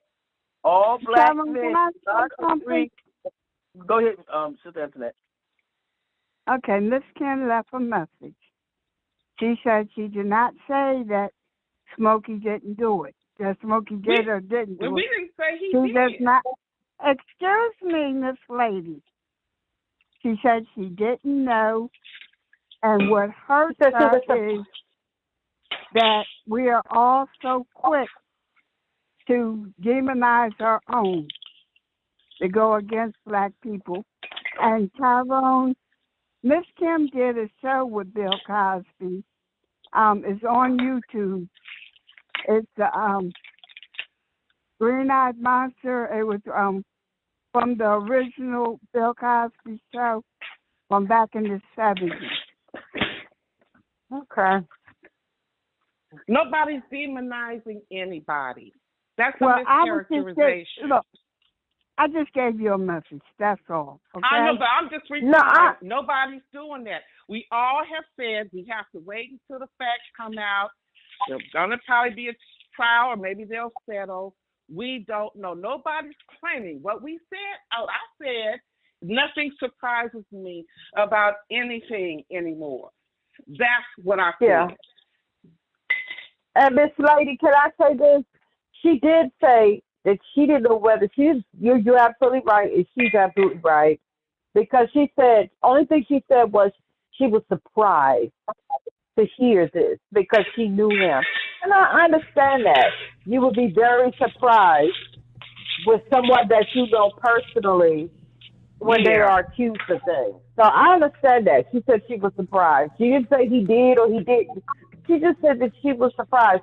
Because real quick, get up with famous people. When I was in high school, I went to Catholic school, but the public school kids that lived in our neighborhood, one of the guys we were all great friends with, and I thought he was the greatest person. And I remember in our area, it was on the news that there was rapes and things going on at the nearby subway station. young women and older women were being raped, dragged into the woods, and different things like that. And I remember everybody was real scared, this, that. And then I remember my brother, who's older than me, when he came and he was telling my mom and my dad and everybody that it was such and such. And we were all shocked to hell. I was surprised. So I did it. You know, people you personally know, you weren't surprised. Mm-hmm. And when it came down, we didn't say no. None of us was like, no, they had him because he's still in prison. He's still in prison for that because of the amount of women that he was raping. And it's surprising. At least that's the story about the one that was in D.C. that time that was doing all that killing and raping. Is that him? No. No, he didn't kill anybody. He was just raping people. This particular story didn't go national. It was like a local thing that was going on. Okay. But the one you were talking about who was wait. The one who you were talking about, who you were talking about that was raping and killing, and they found some woman in a dumpster and this and that. All of this was happening in Bowie, Mississippi. That guy was never caught, right? Well, one guy who was doing all this raping and killing and different things like that with women, they did catch him because he raped a woman that was just down the sidewalk, that like 3 houses down from where I lived. I was a kid when that happened. And he raped this one, and he raped her. He didn't kill her. He raped her. And we heard all this commotion outside, and she came running out from the back part where you have jogging and running trails. She came running up from back there, went to one of the neighbors' house. They caught him. And what it was, the reason why the police really got involved, because it's kind of the area was people with money and this and that. But then also, the woman that he raped, she was an assistant to Al Gore's wife, Tipper. She was one of her assistants. So when really Tipper Gore and them got involved, yes, they did. And there was an awful thing that went on around there. I was a kid, and she was a young woman, and she was raped. And when Tipper Gore and all of them got involved, and they caught who was doing that raping, and he had killed a couple of women in a very upscale neighborhood. He was doing that and getting away with it. But the moment Tipper Gore got involved in it, they had his ass caught in less than 2 weeks. Yeah, but wasn't there one? There was one they thought they had, then they said that wasn't him. But then he disappeared. And then the killing, whatever happened in D.C. stopped. And they were saying, I wondered, and they always wondered, was that him? But he just stopped once they realized that. That was in D.C. I grew up in Maryland, so it was all kind of stuff was going on around, But I grew up in Maryland. But this particular story made national news because it was Tipper Gore's assistant. Right. Okay. But anyway, the young man down in Connecticut that killed the top, that was interesting. They were saying that in the courtroom, is there a place where he's going to be safe? And now, I think the dude knows that eventually somebody's going to try to get him. I think he knows that by now. He said they're going to try to get him. But I don't think he did because I guess he figures now, they took my son away from me, so it's like they took something away from him. And that man's in pain. But the thing is, who's going to get him? You talking about the guards? Because it's definitely not the inmates. Well, it will probably be the guards because it's what it is. Inmates ain't going to do nothing to him. But you know what I didn't like? How that judge let them cops be in that courtroom like that. He should have told them, no, I'm not letting y'all be in the courtroom like that. No. Y'all looking at like a gang. You're looking like a dude that you want to lynch you. No. They do that. They do that.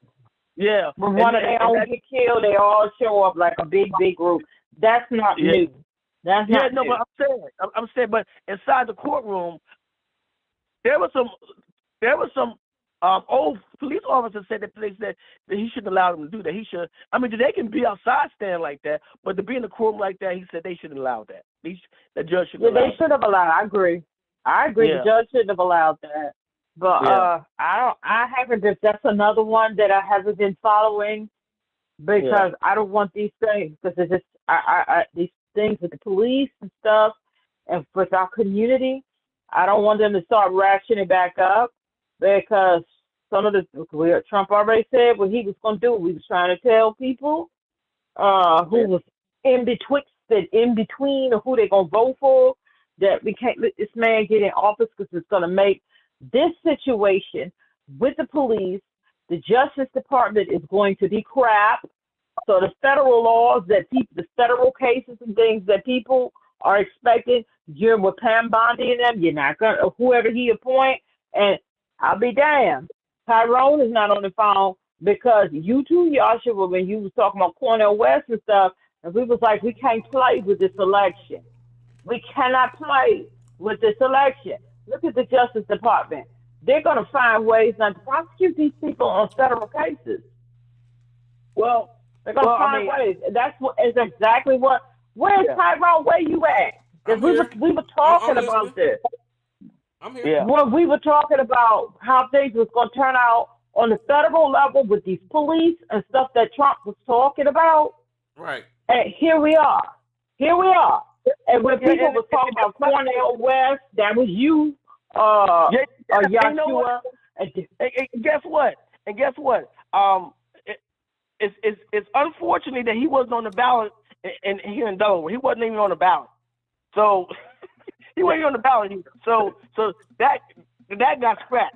Okay. So my point is that I was serious about Cornel because I thought he had the interest of the people. Okay. Now that was it. Okay, about Cornel was, but he wasn't on the ballot, so I went with the next person who I felt like, man, okay, because I knew that he was going to be a fool, and I knew that Trump was going to come in with revenge, and that's what he's doing. He's coming in with straight revenge because he feels slighted because he lost that election the last time. He feels so slighted.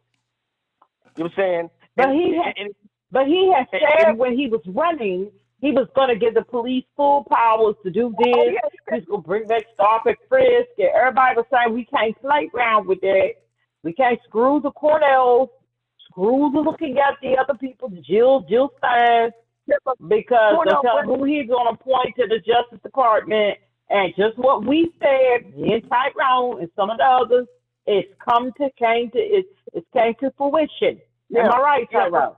Right. But I'm saying, even with that, even with Cornel, the folks who was going to vote for Cornel didn't vote for Cornel. They voted for somebody else. You see.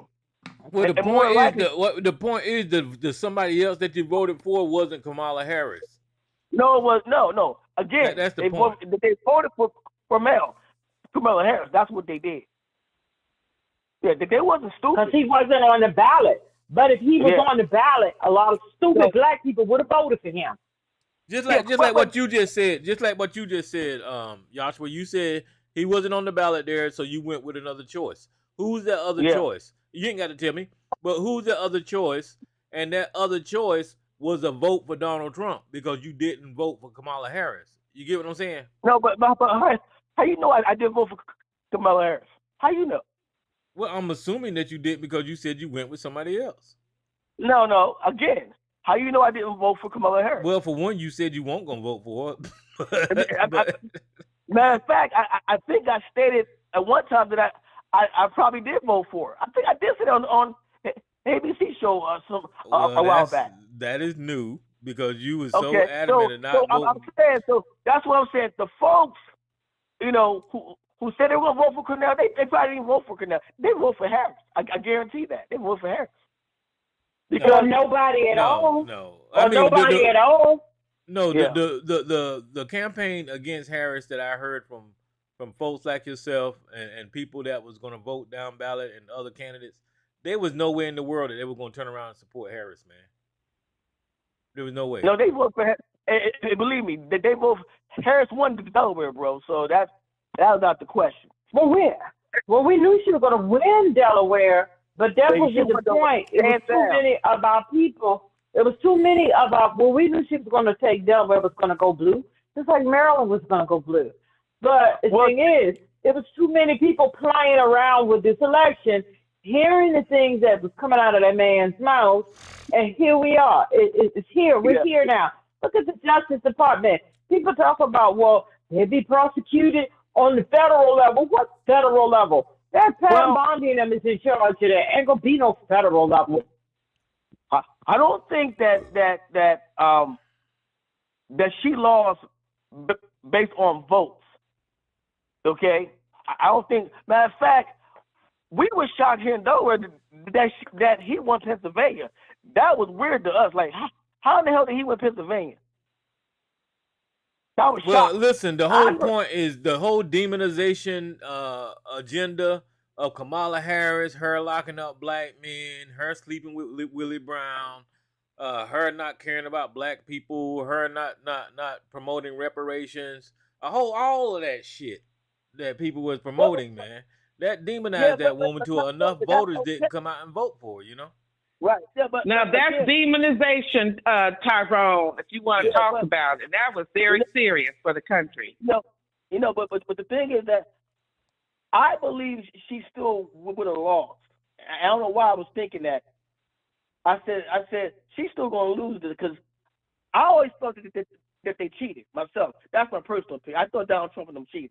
That's what I think. I agree with you. Listen, I agree with that. I'm gonna tell y'all that the problem with the black people in Harris is black men, and I'm saying it, or black people, women and men, they don't want to be led by no woman. Now I know a lot of people on this phone, will disagree with me, but I'm not talking to you.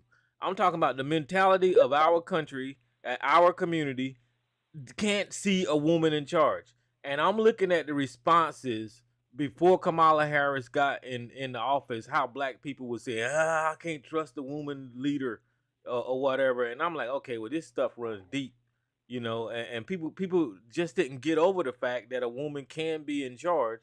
And, you know, that kind of messed that up, too. So there's a lot of misogyny in our community amongst ourselves, you know, where we look at women as lower and all that kind of stuff, you know, that had a those are insecure people, Tyrone. Those are insecure men. The percentage. What was the percentage of black men that voted for Harris? What was the percentage? See, this conversation right here, it's not even needed. You get what I'm saying? No, it is. But you made a comment and you said black men were misogynist. So I'm asking you, what percentage of black men voted for Harris? Well, who knows that number, Joshua? You know, it was 81%, Tyrone. Yeah, Trump. It was more black men voted for Biden, and he managed to peel some of them off. Yeah. So a little less, but still the overwhelming majority did. But the things that was being said in our community was just atrocious. Now everybody sits up here with buyer's remorse. So I mean. The most important thing, the way I look at it, it turned out that black men voted for her 81%. That was the most important thing. Okay. That was the most important. We knew that the majority was going to vote for her. We knew that. But it was the rhetoric that was going on around that. I knew that. I knew that it was going to be that, but it was the rhetoric that was going on. But it was the entire country with her being a woman when other countries have had women leaders. The United States is so ass backwards. So it's just not just black people. It's the Latinos and a bunch of the whites. But it's that when other countries have had women leaders, successful women leaders. And look at the predicament that we're in, a horrible predicament right now. Yeah, but again, I don't think it had nothing, to me, I don't think it had anything to do with black men, particularly black men being misogynist. I don't think it had nothing to do with that. I no, Joshua, you can talk to black men. I don't know what black men that you talk to, but the ones that I know and hear, will tell you that they don't want no woman being in charge of them. Now, we can argue this all day long. Yeah, but I'm saying 81% voted for her, so it's obvious somebody doesn't feel that way. Well, I think your numbers is off too, so I'm going to do some research right now. No, he's correct with the numbers. I'm talking about the rhetoric before the election. I knew that black men was going to heavily vote for her anyway. I knew that. But it was the rhetoric that was before the election that was going on. But look at the rhetoric for when Obama ran, before he ran. Look at that rhetoric that was going on. He wasn't black. Yeah. You know, stuff like that. But what happened? There are people that got out and voted for him. Yeah, so, but that was Obama was also a man too. Yeah. So you know, I mean, I'm sure that a lot of us wanted Bernie, but Bernie, poor Bernie, every time he runs, something happens. But Bernie couldn't do it. You know what I'm saying? You know. Well, I supported Bernie as well, and the Democratic Party the one that screwed Bernie. I will never forgive the Democratic Party for that. They did that to Bernie. But well, the exit polls say 77% black men voted Democrat. So, I mean, it's close to 80, but that's what the exit polls say. They were going to vote for her anyway. It was just the rhetoric pre-election. And I saw a lot of black people. She ain't black. She not black. Okay, she doesn't have. Okay, if she ain't black, whatever, it's fine. She doesn't have to be. But this man over here is a felon. And he's already talking revenge. He's already saying, and when Trump, and I agree with you, Yeshua, when Trump, he was barely campaigning in the end because he knew that he was going to win it. Yes. So something was done. Something was done. Right. When he won those states that Obama flipped and Biden flipped, I was like, how did he? Because I'm looking at my TV going, how did he? Because when they came on, he was already in front of her by like 3,000 votes. I said, what the heck? Yeah, something was done. Yes, something was done. Yeah. And Elon did it, and the people who do the checking for the voter integrity, they saw different things with the voting patterns that did not look right. That does not look right. They all over YouTube talking about it because they go after election. They go after. So yeah, I think we all are in agreement. Something was done. Yeah, they was throwing out votes and you can't win fairly. They don't care. However you win it, you win it. Cheap, lie, steal, whatever. Yeah, they was redrawing districts and gerrymandering and throwing out votes. That actually happened. That went on at the beginning. Other stuff was going on too. Okay. But other stuff went on because Elon called the race when it was daylight still outside. They did something. And that's why Trump just gave up campaigning and was just saying it because he knew. And when he said Elon knows those voting machines, they did something. And that's why the people who investigated those vote machines, they said there's a lot of I can never say that, irregularity, I can never say that word, but y'all know what I mean. That something went on in all the swing states. Yeah. So, they did something. Because she really won. She really won. Yeah. The Delaware is right next to, Philly. So, people my whole time looking like, what the hell? This may become this term red like that. We was this term red like that. A lot of that, like they said, the things that does not look right when they looked at the voting patterns. I mean, there's a lot of black people in Philadelphia. In Philadelphia, there are a lot of black folks, and on the outskirts, there's a lot of black folks. There are a lot of black people in the city of Wilmington and on the outskirts of the Delaware Valley. So we looking like, really? Because hands down, she slaughtered Trump in Delaware. She slaughtered him. She destroyed him. But then we got the Philly, and I was like, how in the hell did that happen? I know. What was that funeral? Maryland, too. Who died? I remember that big funeral they all came to. Was it Jimmy Carter? The election, Jimmy Carter. And remember when Kamala came in there, walked with her head up, and they all was looking funny at her. They looked like they knew that it had been stolen. They knew. And she was sitting in front of Obama, and he sat next to Trump. They had him sit next to Trump. And because Mike Pence, his wife passed by him and wouldn't look at him. And so they Obama, he's being gracious, and he was laughing with Trump. Pamela turned around and looked at Obama like, "Excuse me," and Obama looked guilty and stopped all that. Okay. Yeah, they all knew. They all knew. Bush was looking like they all knew. They all knew. Elon figured out a way. He figured out how, and they did that. Yeah, the Democrats is so spineless that they won't even call it out. I mean, it is clear. They won't call it out. I think Kamala Harris got did Trump win the popular vote too? But if he did, he didn't win it by far. 1.6%. I think he won it by 1.5 or 1.6. They did it just so it wouldn't look ridiculous. We know what we saw headed up to the election. We saw them crowd sizes. We saw all of that. That's why everybody was shocked.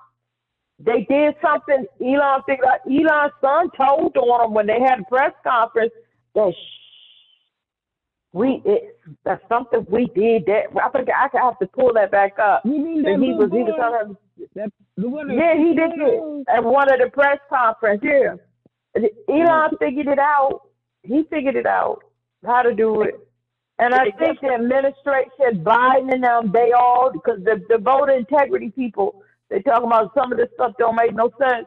And I think the administration, but you know how the Democrats and how the government do.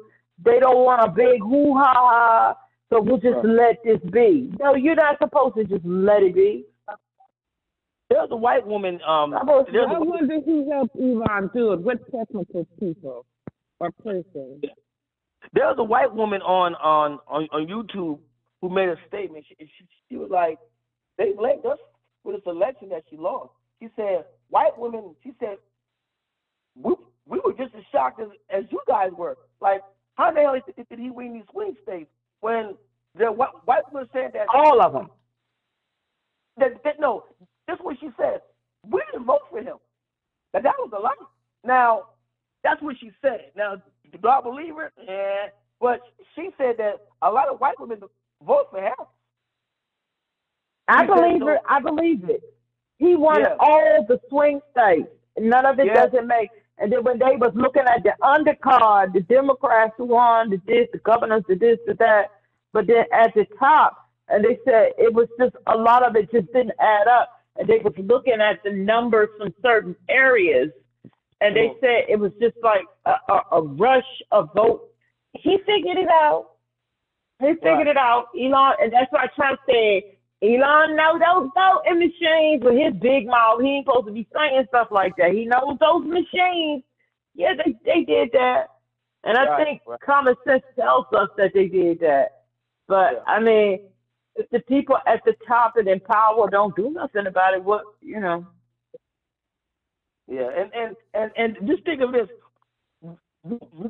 What somebody like President Obama would have said, we know how to work those voting machines. They'd be like, whoa, what you they child they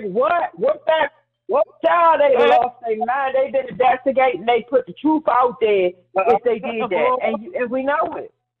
Yeah, boy, yeah. So, if Biden had said that, it would have been a big hoo-ha-ha, and they would have been invested. They would have found out, got that truth, and put it out there. Now all of a sudden, some old satellite, different things up there exploded and rained down right after the election.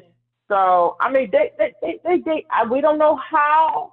Will we ever find out how? Who knows? But Yeah, they did something. Yeah, and again, we have to admit to that the Democratic Party, Biden and Harris kind of hurt themselves with some of the things they said too. We have to admit that they kind of hurt themselves. It was like that they wasn't listening to people write some of the stuff that they say. They write it for them. Say, no, say it this way. Don't say it like that. Say it this way. Okay, got you. You know what I'm saying? So we have to admit that there were cases that they kind of hurt themselves. Pre-election. I agree. Yeah, they kind of hurt themselves. It's like when she said, when they asked her doing something specific for black people, she said, I'm not doing anything specific for black people. When she should have said, look, I am vice president. I'm doing things for all people. That's how she should have played that. Don't say, I'm not doing anything specific for black people. But it's like, what? You know what I'm saying? So it stays where I know for sure whoever was writing some of her stuff probably said, why did she say it like that? Damn it. You know what I'm saying? So, but Barack said the same thing. Well, that's a political answer, and it works. I mean, that's a political answer. Okay, but I'm trying to tell you that it don't work for black people, clearly. But white America wanted to hear that, and she needed white votes too. Who's this unknown caller? Yeah. Yeah, hey Tyrone. What's going on? What's happening, Joe? How you doing, man? Yeah. Hey, I think the question needs to be asked, which is better? What Kamala Harris, may have said, I don't remember the direct quote, or Trump putting out a platinum plan that he never acted on. Which is worse? Because we still got black folks that believe he's going to fulfill that platinum plan promise. I mean, and that was what, 8 years ago? What was the platinum plan? Because I didn't listen too much to him. What was the platinum plan? Yeah, I can't remember exact points, but he had put on his website this platinum plan for Black America and never followed through on it at all in any way, shape, or form. And so, it was something else he was supposed to do. Matter of fact, they just brought that out. He said Trump never did that either. It was something else he said he was going to do, and they said, folks, he hasn't did that yet. They said he's not going to do it. It was just something else they brought out about him. They said Trump was supposed to do this, and he never did it. And they said he's not going to do it. It had something to do with I don't know whether it was something to do with taxes. It was something he was going to do, and they said he's not going to do it. They said he's not going to do it. As long as them folks are in his ear, behind closed doors, he ain't doing shit. I agree. Yeah. But allegedly, what he is doing is arm twisting countries regarding tariffs. They want the countries that backed out that Starlink not signing up contracts with Elon for his Starlink. He wants them to do that. Right. Well, here's the platinum plan. It says the platinum plan, President Trump pillars opportunity by achieving, hold on, I can't see this shit. By achieving historic employment levels for Black Americans, as well as increasing access to capital for new businesses, President Trump has been committed to ensuring all Black Americans can achieve the American dream. Security, by signing into law the celebrated First Step Act, President Trump has brought common sense criminal justice reform to American people for the first time in decades, while ensuring that the streets and communities are safe for families and business owners. Well, let's go down here.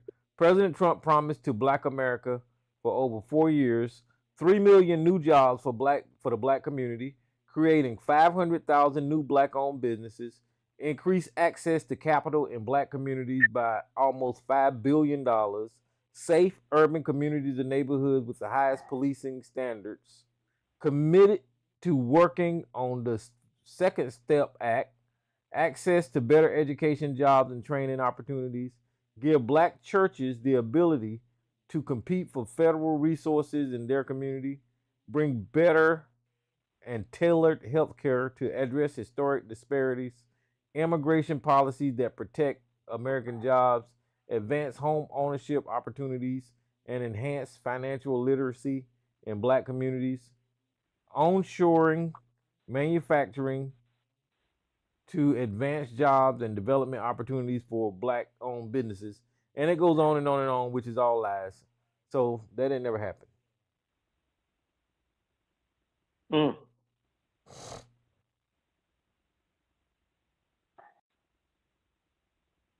Yeah. To Trump's broken promises to the working people. We got job creation has slowed, inflation has surged 3%, key consumer protections. Listen, Trump broke this. Trump and his fucking Doge and his fucking racist ass administration has broken the world's economy. It has, listen to me, it has broken. Now, when you break the economy, if you think back to the George Bush years leaving out of office, people didn't feel the pain right away. It wasn't until Obama got into office that shit was missing. We didn't have shit. Shit went up, and that was after George Bush broke the goddamn economy, and Obama had to fix it. What's happening now when Trump fucking with these tariffs is nobody ain't feeling the immediate effect. But I seen news reports where they got empty cargo ships coming into ports because they can't afford to ship the shit from the damn countries that we're used to getting it to. So it's going to be, they said this month right here, about the middle of the month, we're going to feel like a shortage of goods and in this country, and shit going to go up, and the grocery shelves is going to be empty. So he did that shit in February or whatever with the tariffs, and we're going to feel the effect a couple of months later. So he broke this goddamn economy, and I want to see what the fuck Sarge and ABC and Mr. Solutions and all of these coon-ass motherfuckers that put Donald Trump into office going to say. They you know what? I do not want to hear what the fuck they're going to say, because they're going to find a way to validate it. So scratch that. Well, the okie doke goes deeper than that, Tyrone, because somehow Trump has convinced white America that somehow America is a victim of other countries. But, they're taking advantage of us. Oh, they're doing us wrong. Well, how can you be a victim of other countries and be prosperous as a nation too? You can't be both. And America has seen some really prosperous times these last few years. So, I can understand if the economy was shot and things were bad. Yeah. You want to claim victimhood then? Fine. But you can't be a victim and be making money at record amounts either. It doesn't work that way. The math ain't math. No, they put him up in the White House. I don't know what for. First of all, you shouldn't have rich people running this goddamn country. That is the dumbest shit. The American presidency always had this aura about it of the working man working his way up and governing over the damn people. I know they all been rich, but if the perception was there that they would come from the middle class and all this kind of bullshit, and they worked their way up. But this guy was born with a goddamn silver spoon in his goddamn mouth, shitting on golden toilets, walking around taking money and shitting people. He was just rich, and he's so rich he throwing away goddamn money, destroying businesses and all this kind of shit because he got so much goddamn money. This motherfucker don't know shit about the middle class, don't know nothing about the working poor, don't know anything about people who's out here struggling day to day to just live in this goddamn country. So they don't give a shit about the majority of these people in this damn country. There's no way they can know. There's no way they can know. They partying every day at Mar-a-Lago. They own the golf course every goddamn day, swinging at fucking golf balls. They don't give a shit about none of these. They don't give a shit about America's. The housing prices in this country are sky fucking high, and ain't nobody trying to address rent in this goddamn country, which is fucking ridiculous. Down here, the damn rent is damn 17, 18, 19, 2,000 goddamn dollars for rent in fucking South Carolina. That shit is unheard of. I don't. These people don't give a fuck about people. They just don't. Yeah. I don't see how people making it. I don't see how people making it. I don't. They say Trump's record speaks for itself. Soaring prices for consumer, particularly for food, low interest rates, faster economic growth. No, they all got no, and it got reducing inflation. No, so that therefore, basically, what they're saying, he ain't did shit since he's been in there. No, The only thing he's done is find ways to ban Black history. That's all the hell he's done.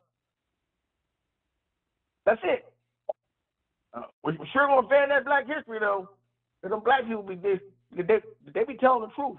So we don't want. And this is the point. He stood there in front of a room full of Black people, no, a church full of Black people, and said, He goes, well, yeah, I know you. He said, y'all starting to get credit for things that you all have done. You're getting credit for it now. He said it's about time. So Trump knows some of these things. He's either heard them or read about them. Now he might not disagree. I mean, he might not agree with them, but he's heard them. So I don't understand. I'm just like, he's heard some of this stuff, and it's like, but he's finding ways to ban Black history, fire federal workers, fire generals from the Army and the Marines, fire Black generals. Now that one general named Langley, he's an ass. He's a goddamn ass. You know what I'm saying? Langley is an ass. He even looked like a damn ass in his face. Like, bro, and he over there messing, trying to start some stuff with Abraham. I said, that man did nothing to you. He's trying to help his country get right. That's what he's trying to do. You ever messing with him? Leave him, Langley. Leave him alone. He said, well, what do you want us to do? They asked him to do in the Senate hearings. They asked General Laney, well, what do you need from us? I just need your support. I'm like, dude, I said, he made me say nigga. I said, this nigga. I mean, this is, I mean, you talking about a coon? That one was a coon. To do some shit like that. Try ain't did nothing to you. He's trying to benefit his country so they can control their own destiny. He told France, you're going to give us back the gold you took. You're going to give it back. He kicked them out of Burkina Faso. He kicked them out. I said he has a right to do that. He wants to help his country get right. He's supposed to do that. What's the problem? He ain't said nothing about no damn America. His issues with France. Nah, he don't, man. And in an interview the other day, I seen a clip where the interviewer was asking Trump about the Constitution, if he was supposed to uphold the Constitution. And the president of the United States said, I don't know about that. And I was like, what the fuck? I saw that. Yeah, I saw that. Yeah. I mean, you raised your right hand and swore to protect and defend the Constitution. And now you getting interviewed and you don't know what the fuck to do about the damn Constitution. This lets you know that all of the MAGA, all of the sergeants and the ABCs don't give a shit about this damn country either. Because they were screaming tyranny and authoritarian, and the Democrats is going to... It was just stupid. Everything that they accused the Democrats of doing, Donald Trump has did it times fucking 10. And they ain't said shit. He's shipping motherfucking people from this country without going to goddamn court into fucking gulags and fucking terrorist and torture camps. These motherfuckers ain't saying a goddamn thing. Donald Trump is busting into schools, going into college campuses, arresting fucking judges. What the fuck? And these motherfuckers ain't said shit. He got law firms. He got law firms that he's bothering. He's trying to stop certain law firms. Well, his attack on law firms is attack on the First Amendment of free speech, because he's attacking the law firms because of the person, the people that the law firm supported spoke out against his ass, which is every right that they have to do in free speech. So Donald Trump is full of shit. These motherfuckers this is why I'm throwing up my goddamn hands, because this damn country has lost its motherfucking mind, and it ain't turning around no time damn soon. I don't know what the fuck to do. Just watch it go off the goddamn cliff. And he's trying hard to do a third term. So I'm wondering how they're going to pull this off, that third term. I wonder what they're going to do to pull this off. Well, you know, Sergeant be up here saying, yeah, we should let him run again.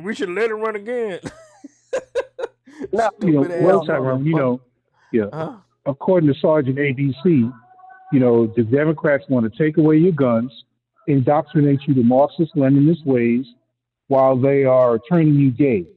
So, that's their beef with the Democrats. So you get all three.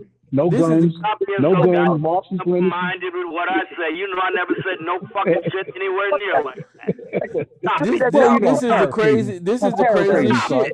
Stop making things up. This is the craziest but it shit. Sounds so good, son. That Donald Trump is doing it sounds so good. Look, man, stop making things up. I'll tell you exactly what I said, and I ain't got no problem saying it either. And you know it. It sounds better when I say it, son. Like I said, I know. You just had to just pull somebody's string, didn't you? Admit it. Oh, always, right, son. now look always. Look, Tyrone. Let me tell you what Trump said when that reporter asked him that question. He was asking him a question about Greenland. Remember? Is that right? Am I right so far or not? I think it has something to do with the damn immigrant that was deported. All right. Okay. Well, let's say that it was. There is not a thing he has done with deporting illegal aliens that is unconstitutional. Congress has power over immigration law. They have changed immigration law multiples of times over the decades. As it currently stands, just to be in the country illegally is sufficient for you to be deported, especially if you're deported under a civil regime. You do not get an endless round of appeals. Kilmar Abrego Garcia got 2 orders of deportation from 2 separate immigration judges. Now, all he had to be was an illegal alien. But, in addition to being an illegal alien, he is clearly associated with MS-13. He clearly was involved in attempting to human trafficking, stopped by the Tennessee State Police, who notified the FBI of it, who told him to let him go on his merry way. He clearly was involved in some sort of domestic altercation with his wife. And her ex-husband, the guy that he had children with Garcia's wife by, filed a civil complaint in court alleging that the children they both shared were in danger because of Abrego Garcia's gang affiliation. All of those things combined made it imperative to get his rotten ass out of this country, which they did. And now, one more thing. Now the country of El Salvador is holding that man in CCOT, which is what their terrorist center is. We didn't tell them to put him there. The president of their country said he violated their law in El Salvador when he returned to the country, and they have identified him under their law. We don't have to agree with it. It's their law as being associated with MS-13, which makes him eligible for incarceration. We didn't tell them to put him in jail over there. They decided to put their citizen in their jail. Okay, so shut up. Okay. Listen. Okay, shut up. Listen. Okay, wait. Let me say this right here. Sarge formulated his argument that somehow or another illegal immigrants, those were his words, are not afforded. I said illegal alien because that's what the law says. Illegal aliens are not afforded due process in this country. That's not what I said. You lied again. I said they don't get endless appeals. He had 2 appeals before 2 different judges. Okay, so let me. Will you please say what I actually say? That's why I speak so loudly. I'm not doing this tonight. Y'all talk 2 seconds and you cut me off. I said things I didn't say. Nigga, did I correct you when you just told that lie for 3 goddamn minutes? You just sit up here and lied for 3 motherfucking minutes. You motherfucker. Listen, you lied for 3 straight motherfucking minutes, and not one damn time did Tyrone cut you off, motherfucker. So shut the fuck up and let me go ahead and tell the truth, and then you can say whatever the fuck you want to say. I want to share the truth with the goddamn people. Sarge is painting a image that immigrants, aliens, or whatever fucking word he's using is not afforded due process in this goddamn country. That is a lie. All persons, according to the goddamn 14th Amendment, is afforded due process in this country. And I'm telling you that because that is not what happened when Donald Trump rounded up fucking Venezuelans, put them on a goddamn plane, and sent them to a goddamn terrorist goddamn camp in Venezuela. That is not what happened. They did not go to goddamn court. They did not have their right to have their voices, their cases appealed. They didn't. None of that shit happened with these. So Sarge, what you're doing is you're agreeing with breaking the motherfucking law. All that shit you just said about his personal life and your opinion of what he's affiliated with, that does not fucking matter. It doesn't. When they decided, when the United States decided, when that man was here illegally, to put him on a goddamn plane and send him out of the goddamn country, that is anti-constitutional. What the fuck should have happened is that somebody found him guilty of whatever they were charging him with, whether it was being here illegal or whether it being affiliated with a gang, or whatever, stroking his wife or whatever the fuck you said. If that's a crime, he should have stood in front of a goddamn judge and had a chance to argue his goddamn case. And then after that point, whatever this court decision was made, if they decided, okay, well shit, we kicking you out of the country, that's what's supposed to fucking happen, Sarge. But you're full of shit right now.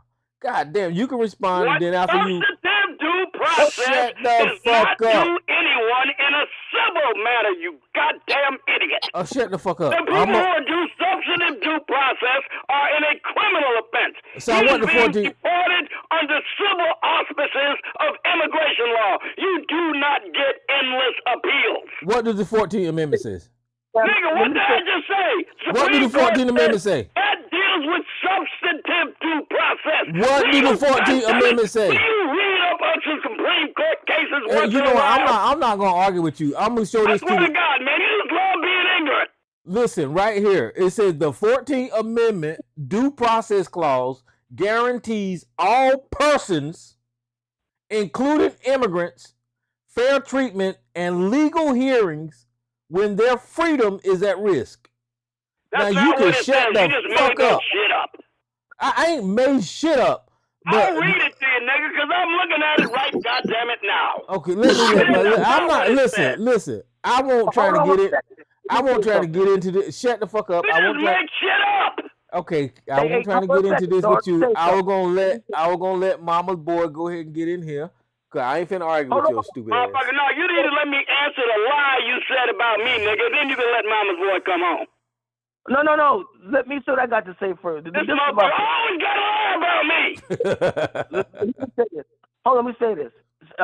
Now, y'all gotta understand. Now, he mentioned about the wife. Now, the last press conference I saw on that, the wife was there, and she wanted to bring him back. She wanted him to come back. So whatever they said about him in the media, his wife must have a different opinion because she wanted him to. And she was saying, "I need my husband to come back here." So I don't understand why Sarge has been making that accusation when the fact that the press conference was saying something else. So because he lying. He's just lying.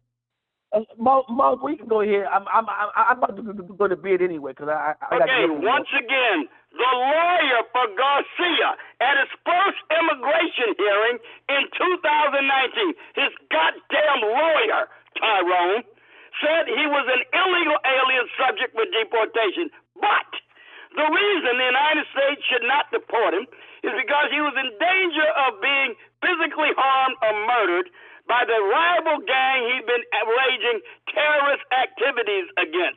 Those are the lawyers those are arguments advanced by his own lawyer.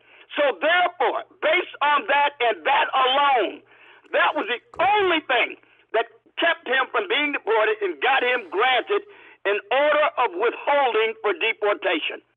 Now they said that those conditions no longer, and it doesn't matter about anything else if you're an illegal alien. You don't have to do anything else. Even if you fucking jaywalk, that wouldn't matter. You're an illegal alien. That is the only reason necessary to deport your ass. No, it's not. That's a lie. Yes, it is. And by the way, one more thing about what you said about the 14th Amendment. Supreme Court has said that clause, Section 1 of the 14th Amendment, deals with substantive due process in criminal cases. Garcia was not being deported criminally. It was civil.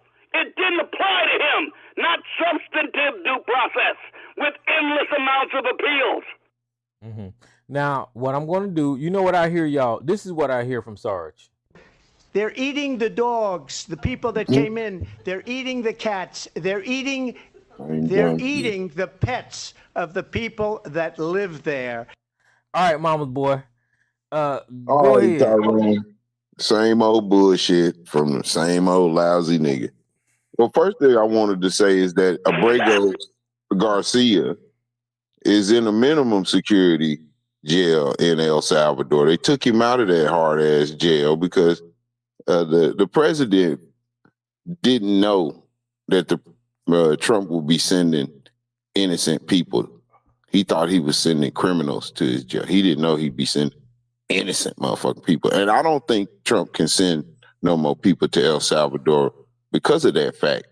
And just so I can prove my point, U.S. judge, this is in what is this? Watch Live or BBC?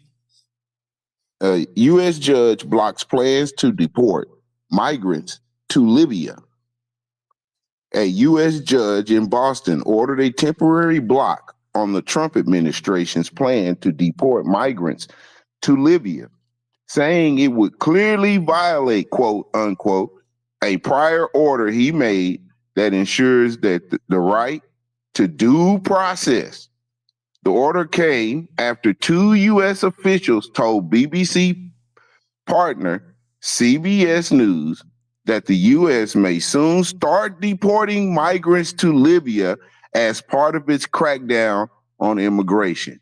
In response to the deportation report, Libyan Prime Minister Abdul Hamid Bebe, I think, wrote in a statement on X, formerly Twitter, that this country refused to, quote, to be a destination for the deportation of migrants under any pretext, unquote. Responding to the same report, a spokesperson for the U.S. State Department said they would not discuss the matter. Peace, Tyrone. Yeah. Man, we got a federal judge telling the federal government they got to conduct diplomatic relations to get some citizen of another country back from his own country, and they're holding him. Now, what the fuck have you ever heard some judge saying he got the authority to do that, he or she? I ain't never heard of no shit like that in my goddamn life, and neither is anyone else. They're just making it up to stall the Trump administration.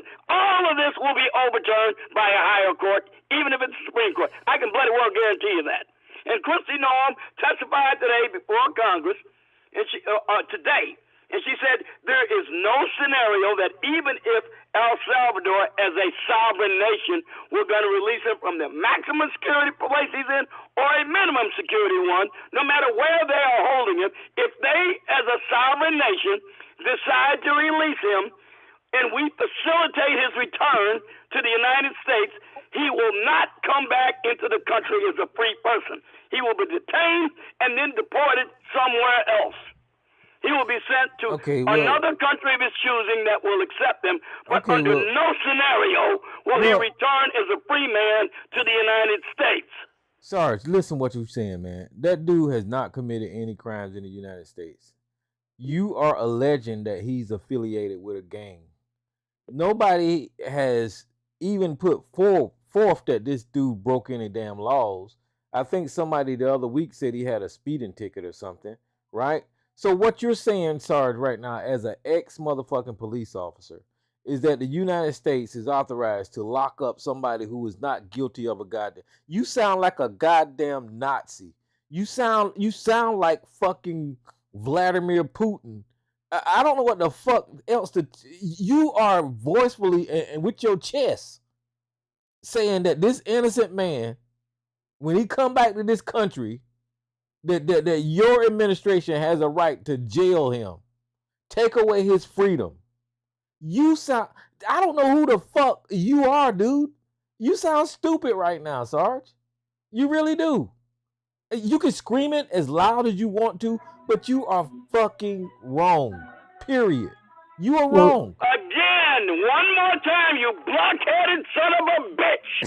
I said the man was caught by the Tennessee State Police driving on a suspended license, undoubtedly engaging in human trafficking activities, which they brought to the attention of the FBI, who just told him to go on his merry way. They didn't even bother to investigate it. Yeah. Let's pause right there. You know what, Tyler? Wait, hold on. Modified with extra bench seats, and nobody in the fucking van had any goddamn luggage. Okay, so let's pause right there. Now, let me explain something to you. You don't have to be guilty of a suspended license or human trafficking or domestic abuse or any other fucking crime. One more time, Negro. If you're an illegal alien, okay, let's pause. Let's subject to deportation. Bitch, Melania Trump is a goddamn illegal alien, you son of a bitch. What is wrong with you? Yeah, but hold on. Lock her fucking ass up. Tyler. But wait a minute, hold on. Let's pause right there, Sarge. You made a claim that this man was involved in human trafficking. Now, that was what you just said. They stopped him on suspended license in the process of trafficking some goddamn humans. I don't know about those claims, but where is the fucking evidence? Who are the goddamn victims? Who the fuck did he traffic? Why don't you know any of this information, Sarge? You know why? Because you listening to this right-wing talking point bullshit, and you coming on here talking to Tyrone, which has a level 12 plus IQ, and you just spewing out bullshit in my goddamn ear, and you sound like a goddamn idiot. So stop saying that stupid shit, man. Can you please stop doing that? He's an illegal alien. There's no other reason to say, motherfucker, I'll tell you what I'm going to do for your ass. I will show you the video of the Tennessee State Police pulling him over, and he's admitting to having a suspended driver's license. Now, you got the human trafficking, nigga. Son of a bitch. Human trafficking. Yeah, but you said human trafficking, motherfucker. You said human trafficking. Motherfucker. Do you have the goddamn courage or don't you? Yeah, sometimes, it's best to look at what the Supreme... Yeah. Oh, God. Sometimes it's best to look at what the Supreme Court actually said. And I quote from their opinion. The United States government arrested Kilmar Armando Abrego Garcia in Maryland and flew him to a terrorism confinement center in El Salvador, where he has been detained for 26 days and counting.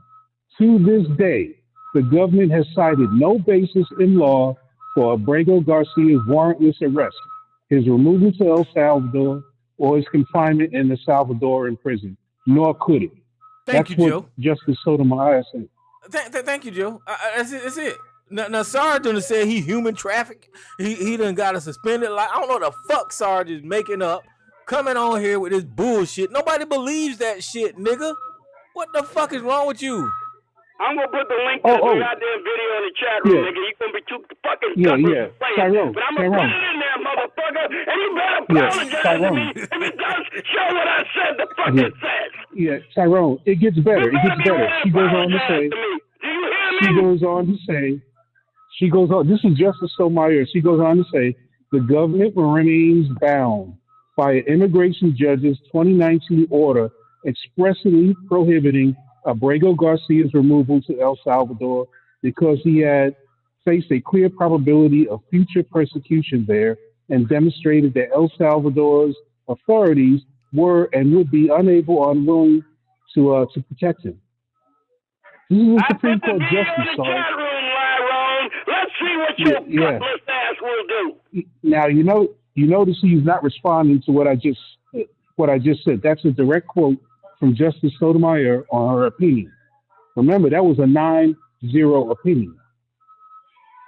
So the judges were unanimous. You know what that was? You know what that process was? Let me tell you what it was. You know what it was? Here we go. Hang on a second. One second. Before you say that, everybody set your bullshit meters to 10. Now, go ahead, sir. You ready for the answer or not? Good. All right. We already got our bullshit meters set. Go ahead. Go for it. Is required to conduct an interview with the deportee to determine whether or not the conditions that led to the withholding order were still extant. They did not do that, and they admitted that they did not do that. That is what the Supreme Court decision in most of it was based on. So all I got to do is satisfy that requirement, and they're through with the case. And like the president of El Salvador says, the conditions under which he asked for a withholding order no longer exist in El Salvador because now they have one of the lowest homicide rates in the world, less than one person per 100,000 from a high of 100 per 100,000 a few years ago. All right, well, I missed part of it. Well, listen, I would love to sit up here and yell at Sarge, but look, I got to get off here. I put the video in the chat room, you lying son of a bitch. Look at it. But the video means nothing. The Supreme Court basically said that the immigration riot and why the Tennessee State Police thought he was. It's irrelevant. It's irrelevant, Sarge. Oh, now it's irrelevant. Now I was lying a little while ago. Now it's irrelevant. A Supreme Court, by a 9-0 decision, the Supreme Court held that the last thing that they need to deal with. Yeah. No, you didn't. I didn't hear anything you said. Let's go back and read that again, because you ain't reading everything that's relevant. Okay, well, y'all can read all the fuck you want to. Y'all can read all you want to, right? But I'm getting ready to get out here. He's being very selective in what he's reading. Okay, I'm going to be selective too. Okay, let him be selective, but he can do that in a minute. YouTube, listen, y'all call in, and Sarge got plenty to say to y'all. Appreciate Miss Elisa and the young lady from Motown coming on here and everybody else that called in. So I'm getting ready to get off here and y'all call in YouTube because I'm getting ready to shut y'all down, but I'm gonna open all these lines. So we're open. Q&A session is over. All participants are unmuted. All right, there you go. Tyrone. Yeah, there you go. Before you roll out,